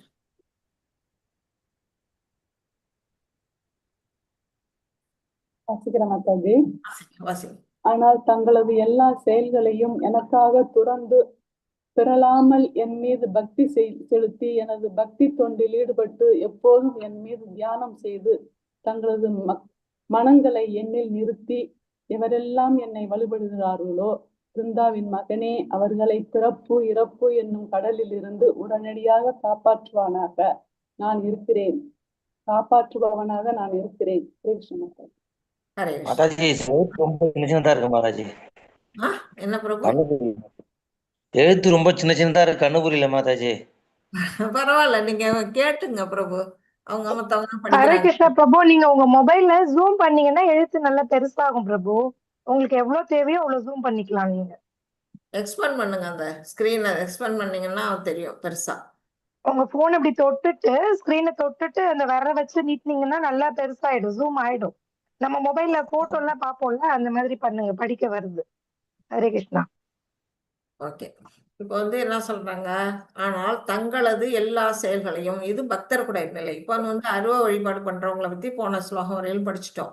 இப்போ வந்து பகவான் என்ன சொல்லு, உருவ வழிபாடு பண்றவங்கள எல்லா செயல்களையும் எனக்காக துறந்து தனக்குன்னு எதுவுமே செஞ்சுக்க மாட்டாங்க, எல்லாத்துக்கும் பகவானுக்காகவே மட்டும் செயல்படுவாங்க. அந்த நிலை. இப்போ ஸ்ரீல பிரபு அதெல்லாம் அப்படிதான் செஞ்சாரு. தனக்குன்னு எதுவுமே செய்யலை, எல்லாமே வந்து பகவானுக்காக தொண்டுல ஈடுபட்டாரு. அந்த நிலையில பகவான் மேல பக்தி செலுத்தி எனது பக்தி தொண்டில் ஈடுபட்டு, இப்ப நம்ம வந்து இங்க 4 பேருக்கு வந்து இதை எடுத்து சொல்றோமா, நீங்க வந்து உங்க பக்கத்துல வீட்டுல இருக்கவங்களுக்கு இது சொல்றீங்களா, உங்க குழந்தைங்களுக்கு சொன்னா கூட இது பக்தி தொண்டு. அந்த நிலை.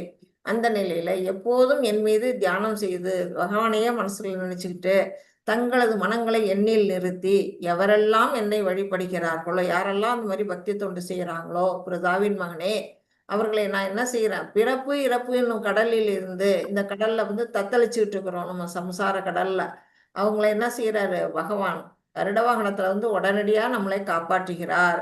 ஒரு பக்தனை அப்படிங்கிறத சொல்லியிருக்கிறாரு. எளிதான மற்றும் சுலபமான வழி பக்தி முறை. எல்லா செயல்களையும் பகவானுக்காக துறக்கணும், பிறழாமல் என் மீது பக்தி செலுத்தணும், பக்தி தொண்டில் ஈடுபட்டு எப்போதும் என் மீது தியானம் செய்து மனங்களை எண்ணில் எடுத்து நம்ம மனசெல்லாம் பகவான் மேல இருக்கணும். அதுதான் என்ன, அனன்ய பக்தி அப்படின்னு சொல்றாங்க. அவர்களை பிறப்பிறப்பு என்னும் கடலில் இருந்து உடனடியாக காப்பாற்றுபவனாக நான் இருக்கிறேன் அப்படின்னு வந்து இதுல பகவான் சொல்றாங்க. கிருஷ்ணரை அடைவதற்கு ஒருவன் தனது மனதை அவரின் மீது முற்றிலும் நிலைநிறுத்த வேண்டும். இப்போ முழுசும் அவர் மேலேதான் நம்ம மனசு இருக்கணும். புருஷோத்தமரான முழுமுதற் கடவுளை திருப்தியுற செய்வதை தவிர வேறு எந்த பலனையும் பக்தன் அடைய விரும்புவது இல்லை. பக்தனுக்கு வந்து வேற எந்த பலனும் தேவையில்லை. பகவானை அடைஞ்சா அது வந்து பகவானை திருப்தி செஞ்சா போதும். அதுதான் அவர் வந்து பாடி ஆடி அவருக்கு பிரசாதம் பண்ணி அவருக்கு கீர்த்தனம் பண்ணி அப்படி பல வகையில் அவங்க வந்து பகவானை திருப்திப்படுத்துறாங்க அப்படின்னு கிருஷ்ணர் பொறுப்பெடுத்துக் கொள்கிறார். என்ன பொறுப்பெடுத்துக்கிறார்? விரைவாக விடுவிக்க உறுதியளிக்கிறார். இந்த உலகத்திலிருந்து அவர் நம்மளை விடுதலை பண்றார். நாம் அவரை நம்பி தூய பக்தி பின்பற்ற தொடங்குவோம், நாமெல்லாம் அதுல பின்பற்றுவோம் அப்படின்னு சொல்றாங்க. இது அடுத்தது வந்து 8ல இருந்து 12 வரையிலும் வந்து பக்தி ஏணிப்படிகள், அது படிநிலைகள். இன்னைக்கு படிப்போமா இல்ல டைம் ஆயிடுச்சா உங்களுக்கெல்லாம்? மாதாஜி படிங்க மாதாஜி. ஓகே ஓகே பிரபு, ஹரே கிருஷ்ணா. பக்தியோட 12 வரையிலும் நம்ம முடிச்சிடலாம் இன்னைக்கு, படிநிலைகள் வரையிலும். பக்தி தொண்டின் ஏணிப்படிகள் இதை பத்தி என்னென்ன சொல்லியிருக்காங்க அப்படின்னு பார்த்தீங்கன்னா, மிக உயர்ந்த நிலை படிக்கட்டு எது அப்படின்னா கிருஷ்ணர் மீது மனதை நிறுத்துதல். அதாவது நேரடியா கிருஷ்ணரோட உறவுல வாழக்கூடிய நிலை, எப்பொழுதும் பகவானையே நினைச்சிட்டு இருக்கிறதா உயர்ந்த நிலை. அந்த நிலைக்கு அடுத்த நிலை எதுன்னா சாதனா பக்தி. சாதனா பக்தியின் சட்டதிட்டங்களை பின்பற்றுதல். இப்பெல்லாம் நாமெல்லாம் பண்ணிட்டு இருக்கிறது சாதனா பக்தி தான் பண்ணிட்டு இருக்கோம். கிருஷ்ணரை அடைவதற்கான விருப்பத்தை வளர்த்து கொள்ளுதல். நம்ம எல்லாம் என்ன செய்யறோம், காலையில இருந்து சாயந்தரம் வரையிலும் ஒவ்வொரு நிலையில நம்ம பண்ணிக்கிட்டு இருக்கிறோம். அது பின்னாடி நம்ம படிப்போம். அடுத்தது கிருஷ்ணருக்காக செயலாற்றுறது. எதை செஞ்சாலும் பகவானுக்காக செய்யக்கூடிய நிலை, அது வந்து நிஷ்காம கர்ம பக்தியில வரும். பக்தி தொண்டின் நிலையை அடையக்கூடிய நிலை. அடுத்தது கடைசி நிலை, கீழ்நிலையா எதை சொல்றாங்க, குறைந்தபட்சம் புண்ணிய செயல்களாவது செய்யுங்க. பாவம் செய்யாம அட்லீஸ்ட் புண்ணியம் என்ன செய்யணும், சகாம கர்மாவாவது செய்யணும். தூய்மை, மன அமைதி, படிப்படியான முன்னேற்றம், இதெல்லாம் வந்து செய்யணும் அப்படின்னு சொல்றாங்க. 8 வாசிங்க யாராவது. முழு முதல் கடவுளான என் மீது உனது மனதை நிறுத்தி உன்னுடைய முழு அறிவையும் என்னில் ஈடுபடுத்துவாயாக. இவ்வாறு நீ எப்போதும் என்னிலேயே வாழ்வாய் என்பதில் ஐயம் இல்லை. இது வந்து அனன்ய பக்தி. அனன்ய பக்தின்னா இடைவிடாம மனசுல வந்து பகவானை 24/7 எப்போதும் பகவானை நினைச்சுக்கிட்டே இருக்கிறது. எப்போ பார்த்தாலும் பகவானை நினைச்சுக்கிட்டு அவரோட பக்தி தொண்டிலே அவருக்கு எப்படியெல்லாம் நம்ம செய்யலாம், என்ன பக்தி செய்யலாம் அப்படின்னு யோசிச்சுக்கிட்டு அதுல எல்லாம் நம்மளுடைய நேரத்தையும் நம்மளுடைய மனசையும் நம்மளுடைய புலன்களையும் ஈடுபடுத்துறது. அந்த மாதிரி எப்போதும் பகவானையே நினைச்சு வாழறதுனால அவருடைய ரூபத்துக்குள்ளேயே நம்ம வந்து ஐக்கியமாயிடுவோம். அந்த நிலையில வாழக்கூடிய நிலை. இப்ப இங்க வந்து விருந்தாவனத்துல கோப சிறுவர்கள் வந்து மாடு மேய்க்க இடைச்சிறுவர்கள்லாம் எப்படின்னா பகவானா அப்படிதான் வந்து வணங்குறாங்க. அவங்களுக்கு வந்து கல்வி அறிவெல்லாம் இல்லை, வேதம் படிக்கல, ஞானம் தவம் செய்யல, தானம் எல்லாம் பண்ணல, அவங்களுக்கு எதுவும் அறிவு கிடையாது. மாடு மேய்க்கிற குணம் சிறுவர்கள். அவங்கெல்லாம் ஆனா பகவான்கிட்ட எப்படி இருக்காங்கன்னா அனன்ய பக்தியோட இருக்கிறாங்க. இயற்கையாவே பகவான் மேல அவங்களுக்கு அன்பு. அந்த அன்புல வந்து எப்பொழுதும் பகவானையும் நினைச்சிட்டு அவரை திருப்திப்படுத்துறதுக்காக அவங்க வந்து என்ன செய்யறாங்க, எல்லாருடைய கண்களும் பாருங்க அவர் மேல எப்படி நிலைச்சிருக்குன்னு. எது கொண்டு வந்தாலும் பகவானுக்கு கொடுத்துருவாங்களாம் சாப்பிட்றதுக்கு. அவரும் அப்படிதான் கொடுப்பாரு தன்னுடைய தோழர்களுக்கு. அந்த மாதிரி ஒருவரோட ஒருவர் வந்து உன்னதமான ஒரு அன்பு, அந்த நிலை வந்து அனன்ய பக்தியில வருது. கிருஷ்ணரை மட்டுமே நினைத்து தூய பக்தி தொண்டில் ஈடுபடு. என் மீது மனதை நிறுத்தி, அதாவது மையேவ மன ஆத்தஸ்வ அப்படிங்கிறாரு. என் மேலேயே மனசை நிறுத்து அப்படிங்கிறாரு. மைய புத்தியும் நிவேஷ்டைய அப்படின்னா, புத்தினா நமக்கு தெரியும் அறிவு. நம்மளுடைய அறிவு, முழு அறிவையும் பகவானுக்காக அவருடைய இதுல ஈடுபடுத்துறது. பலன்கள் என்ன? நீ எப்போதும் என்னில் வாழ்வாய் என்பதில் ஐயமில்லை. இப்போ வந்து இஸ்கான்ல பாத்தீங்கன்னா எல்லா சன்னியாசிகளும் எப்பொழுதும் பகவானையே நினைச்சுக்கிட்டு எப்போதும் ஜபம் பண்ணுவாங்க, இல்லைன்னா கோயில்ல வந்து பூஜை பண்ணுவாங்க, இல்லைன்னா பிரசாதம் செய்வாங்க, அந்த கோயிலை தூய்மைப்படுத்துவாங்க, இல்ல புக்கு டிஸ்ட்ரிபியூஷன் பண்ணுவாங்க. ஏதோ ஒரு வழியில பகவானுக்கே தன்னுடைய வாழ்க்கையை அர்ப்பணிச்சிட்டு நிலையில இதெல்லாம் வந்து அனன்ய பக்தி அப்படின்னு வந்து இந்த இடத்துல சொல்லப்பட்டிருக்கு. அடுத்தது வாசிங்க மாதாஜி. ஹரே கிருஷ்ணா. அஸ்கிர மாதாஜி. ம். செல்வத்தை வெல்பவனான எனது அன்பு அர்ஜுன் எனது அன்பு அர்ஜுனா, உனது மனதை என் மீது பெறலாது நிலை நிறுத்த முடியாவிடில் பக்தி யோகத்தின் ஒழுக்க நெறிகளை பின்பற்றுவாயாக. என்னை அடைவதற்கான விருப்பத்தினை இதன் மூலம் விருத்தி செய்வாயாக. இதுல என்ன சொல்லிருக்காங்கன்னா, ஃபர்ஸ்ட் வந்து அனன்ய பக்தி சொல்றாரு. இப்படி நீ பக்தியை மேல பண்ணு அப்படின்னு அர்ஜுனனுக்கு சொல்றாரு. அதை செய்ய முடியலையா, அடுத்து சாதனா பக்தி அது பண்ணு. சாதனா பக்தி என்ன செய்யணும்? பகவான் மேல மனசை நிலைநிறுத்த முடியல, சரி முடியல, அப்ப என்ன செய்யணும்? பக்தி யோகத்தோட ஒழுக்க நெறிகள். ஒழுக்க நெறிகள்னு நம்ம பார்த்தோம்னா 4 ரெகுலேட்டரி பிரின்சிபல்ஸ் நமக்கு தெரியும் எல்லாருக்கும். அதை கடைபிடிக்கணும். அப்புறம் அவரை அடையணும் அப்படிங்கிற ஒரு விருப்பம் நமக்கு வந்து ஆட்டோமேட்டிக்கா வரணும். இங்க பாத்தீங்கன்னா கோயில்ல வந்து சாமிக்கு பிரசாதம் செய்யறாங்க, பகவானை துதி பாடுறாங்க, ஆடுறாங்க. இந்த மாதிரி பகவானுக்காக நம்முடைய செயல்களை காலையில வந்து 4:30 மணிக்கு ஜபம் பண்ற, ஆரத்தி பார்க்கறது, மங்களாரத்தி பார்க்கறதுல இருந்து, ஜபம் பண்றதுல இருந்து, பாகவதம் பகவத்கீதை கேட்கறதுல இருந்து, படிக்கிறதுல இருந்து, வீட்டுல இருக்க விக்கிரகங்களை வழிபாடு பண்றதுல இருந்து சகலமான செயல்களும் வந்து சாதனா பக்தியில வருது. அதையாவது நீ செய்ய அப்படிங்கிறாரு. மனதை பகவான் மீது பிறழாது நிலைநிறுத்த முடியாவிடில் சாதனா பயிற்சி செய்வீக அப்படிங்கிறாரு. பக்தி யோகத்தின் ஒழுக்க நெறிகளை பின்பற்றுக. ஒழுக்க நெறிகள் என்னென்ன? 4 ரெகுலேட்டரி பிரின்சிபல்ஸ் யாராவது சொல்லுங்க. ஹரே கிருஷ்ணா. யார் சொல்றீங்க? மறந்துடுறீங்களே. சொல்லுங்க. No meat eating, no gambling, no gambling, no unaffects no இது ரிலேஷன்ஷிப், தேவையில்லாத ரிலேஷன்ஷிப். அடுத்தது இன்னொன்னு மது அருந்தாமை, அந்த இது இன்டாக்சிகேஷன். இந்த 4 தான் வந்து ஒழுக்க நெறி. ஃபர்ஸ்ட் ரெகுலேட்டரி பிரின்சிபல்ஸை கடைபிடிக்கணும். அபியாச யோகேன அப்படின்னா பயிற்சி பண்ணணும். நம்ம வந்து எதெல்லாம் சாப்பிடக்கூடாதுன்னு சொல்றாங்களோ அது சாப்பிடக்கூடாது, எதெல்லாம் சாப்பிடணும்னு சொல்றாங்களோ அது சாப்பிடணும். பகவானை எப்படி பக்தி பண்ணணுமோ அதுக்கான வழியில நம்ம சாதன பக்தியை செய்யணும். இதெல்லாம் வந்து செய்யும் பொழுது பகவானை அடைவதற்கான விருப்பத்தினை விருத்தி செய்து கொள்ளணும். நாம வந்து பகவானை அடையணும், நம்ம வந்து பகவானுடைய உலகத்துக்கு போகணும் அப்படின்னா இந்த சாதனா பக்தியை நம்ம உயிர் உள்ள வரையிலும் செஞ்சே ஆகணும். அதை வந்து கடைபிடிக்கணும். ஆரம்பத்துல கொஞ்சம் கடினமா இருக்கும் 4:30 மணிக்கு எழுந்திருக்கிறது. ஆனா அது பழக பழக என்ன ஆகும்னா ஈஸியா வந்துடும். அப்ப அந்த மாதிரி நிலையில சாதன பக்தியை நம்ம செய்யணும் அப்படின்னு சொல்றாரு. அதான் பக்தி யோகத்தின் ஒழுக்க நெறிகளை பின்பற்றுவது என்பது புலன்களை தூய்மைப்படுத்தும் வழிமுறை. புலன்கள்லாம் அதுல வந்து தூய்மை அடையுது. ஏன்னா தப்பான வழியில எல்லாம் நம்ம புலன்கள் ஈடுபடலை, பகவான் மேலேயே ஞாபகம் இருக்கு. அது எப்படி செய்யணும்? ஒரு ஆன்மீக குருவின் வழிகாட்டுதலின் கீழ் நமக்குன்னு ஒரு குரு இருந்தாருன்னா அவர் சொல்றபடியே அதை ஃபாலோ பண்ணணும். அதுக்கு என்ன செய்யணும்? காலையில சீக்கிரமா எழுந்துக்கணும். அப்புறம் கோயிலுக்கு சென்று பிரார்த்தனைகள் செய்யணும். அப்புறம் ஹரே கிருஷ்ணா ஜபம் பண்ணணும். அப்புறம் விக்கிரகத்துக்கு அர்ப்பணிப்பதற்காக மலர்களை சேகரிக்க வேண்டும். நைவேத்தியம் செய்வதற்காக உணவுப் பொருள்களை சமைக்க வேண்டும். அப்புறம் பிரசாதத்தை ஏற்றுக்கொள்ளணும். அப்புறம் பக்தர்களிடமிருந்து பகவத்கீதையும் ஸ்ரீமத் பாகவதத்தையும் எப்போதும் கேட்கணும். அதுக்கு சிரவணம் ரொம்ப முக்கியம். இதுக்கான தகுதி என்ன? யார் வேண்டுமானாலும் செய்யலாம்.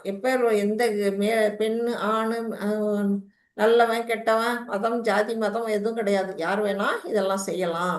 பலன் என்ன? நிச்சயமாக ஒருவனை இறையன்பு நிலைக்கு கொண்டு செல்லும். இதுதான் அன்பு, பகவானுடைய அன்புக்கு நம்மளை அழைத்துட்டு போகும் அப்படிங்கிறாங்க.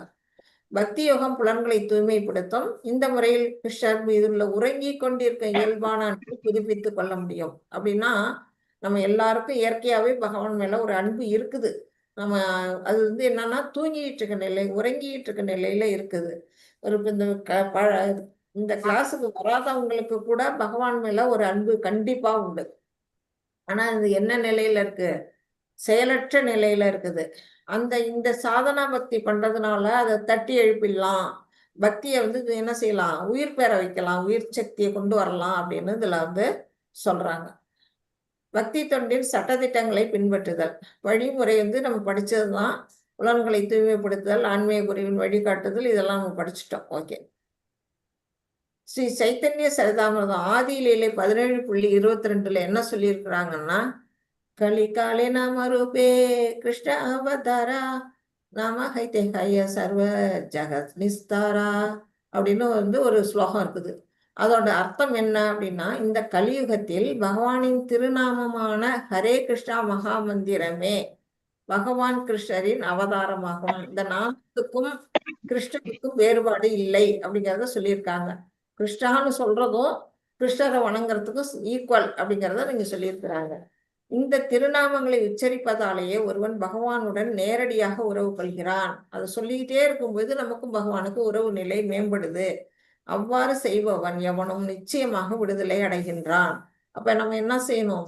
ஹரே கிருஷ்ணா கிருஷ்ண கிருஷ்ணா ஹரே ஹரே, ஹரே ராமா ராம ராமா ஹரே ஹரே.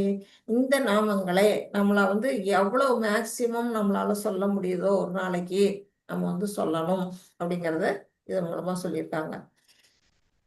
இது வாழ்க்கைக்கான பாடம் என்ன? இது எளிமையானதா? சொல்லுங்க, நீங்க தான் ஆமா இல்ல சொல்லணும். எளிமையானதா?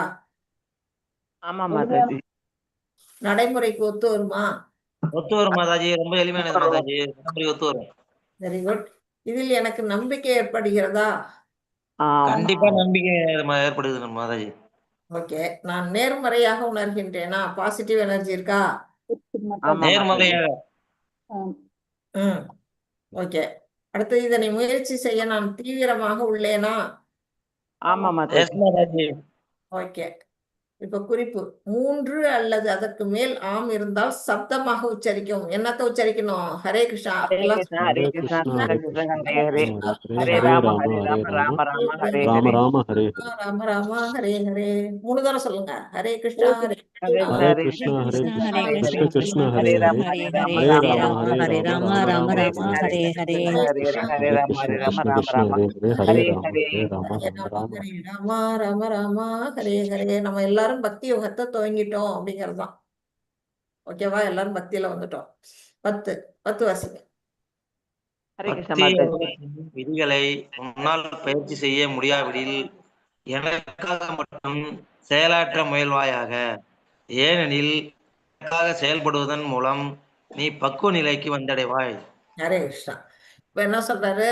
உனக்கு அனன்ய பக்தி இல்லையா? பரவாயில்ல, விட்டுடு.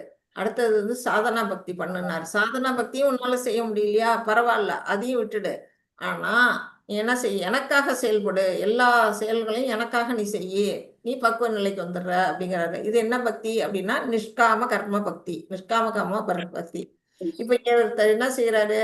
இங்க கோயில் கட்டுறாங்க, ஒரு கோயிலோ ஏதோ தூண் கட்டிட்டு இருக்காங்க, கோயிலாதான் இருக்கணும்.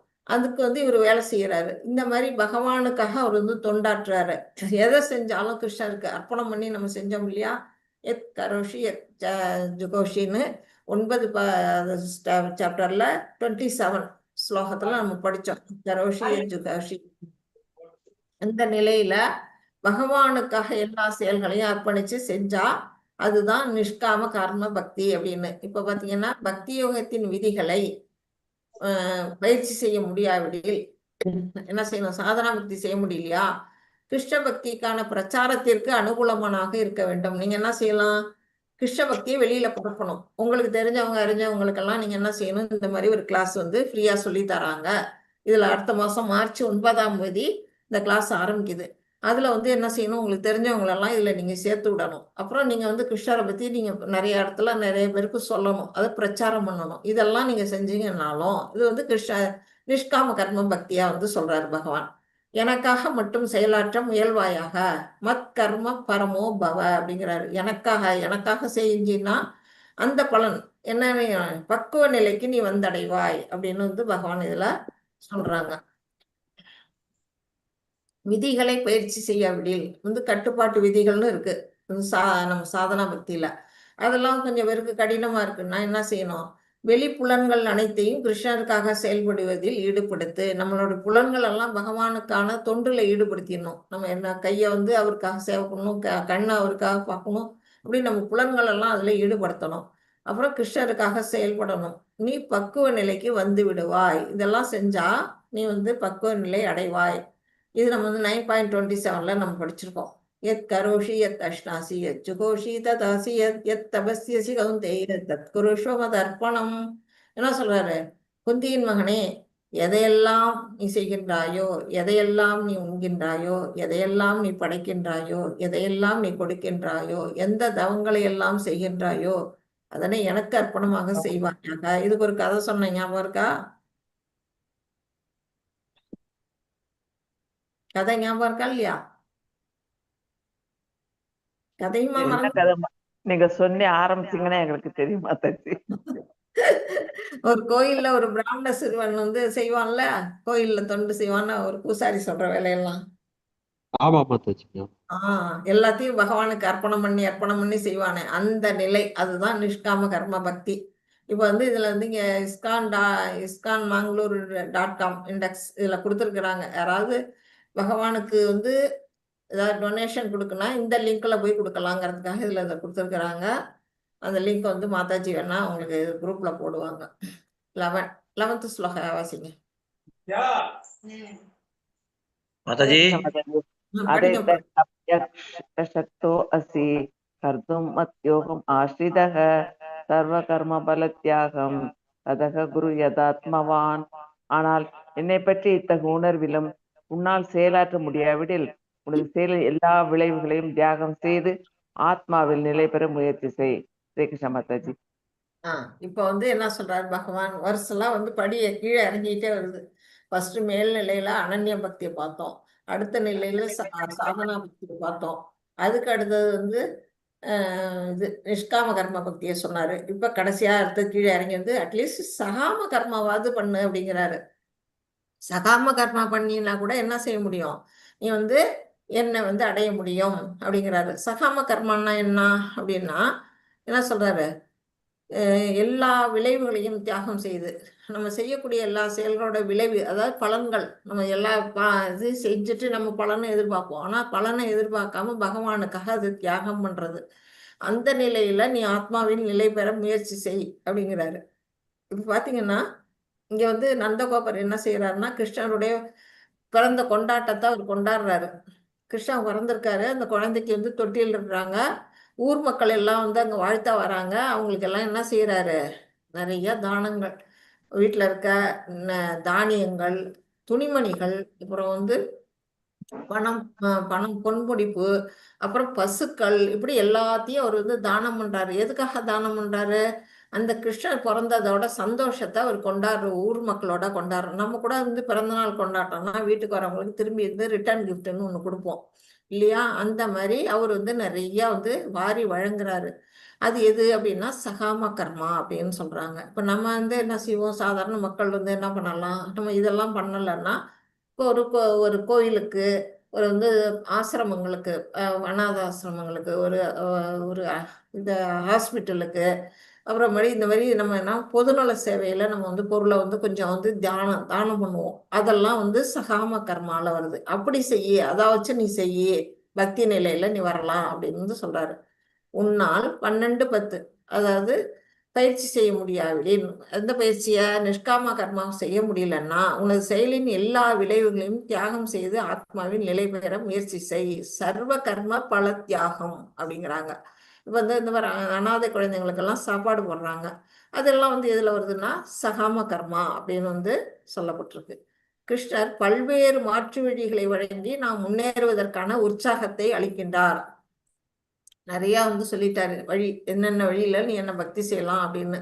நாம இதுல எது பெஸ்ட், நமக்கு எது தேர்ந்து அப்படிங்கிறத நாம தான் சூஸ் பண்ணிக்கணும் அப்படின்னு சொல்றாரு. முழுமுதற் கடவுளான கிருஷ்ணர் பரந்த மனப்பான்மையுடையவர். அவருக்கு மனசு பெரிய மனசு. அதனாலதான் அவர் என்ன செய்யறாரு, நமக்கு இந்த மாதிரி இது செய்யறியா முடியா, இல்ல இதையாவது செய்யல இதையாவது செய்யணும் அவர் நம்மள்ட்ட என்ன செய்யறாரு, ஒவ்வொன்னா காட்டுறாரு வழியா. அனைவரையும் அரவணைக்கக்கூடியவர், பாரபட்சமற்றவர். பகவத்கீதையின் இந்த மனநிலை ஏற்றுக்கொண்டால் சமுதாயத்தில் ஆக்கப்பூர்வமான மாற்றம் ஏற்படும். இந்த சமுதாயம் இப்போ சீரழிஞ்சுக்கிட்டு இருக்குது. அப்படிப்பட்ட சமுதாயம் நல்ல வழியில வரணும்னா இந்த பகவத்கீதை ஞானம் எல்லாருக்கும் போகச்சுன்னா எல்லாருமே ஆன்மீகமான பாதையில் நடந்தாங்கன்னா தப்பு சண்டை நடக்காது, இங்க கொள்ளை நடக்காது. இந்த ஸ்பேம் எல்லாம் பாருங்க, போன்ல பார்த்தீங்கன்னா ஒரு நம்பர்ல ஒரு கால் வந்தா எடுக்கக்கூடாதுன்னு எனக்கு பயமா இருக்குது. அந்த மாதிரி ஸ்பேம் ஆக்டிவிட்டிஸ் எல்லாம் எதுவுமே இல்லாம போகும். அந்த மாதிரி ஒரு சமுதாயம் முன்னேறணும்னா கூட இந்த பகவத்கீதையோட ஞானம் எல்லாருக்கும் போய் சேரணும். அதனாலதான் உங்களுக்கு தெரிஞ்சவங்களுக்கு எல்லாம் சொல்லுங்கன்னு நாங்க சொல்லிக்கிட்டே இருக்கிறோம். அந்த இவங்க சொல்லியிருக்கிறாங்க 12. ஹரே கிருஷ்ணா. யார் வாசிக்கிறீங்க?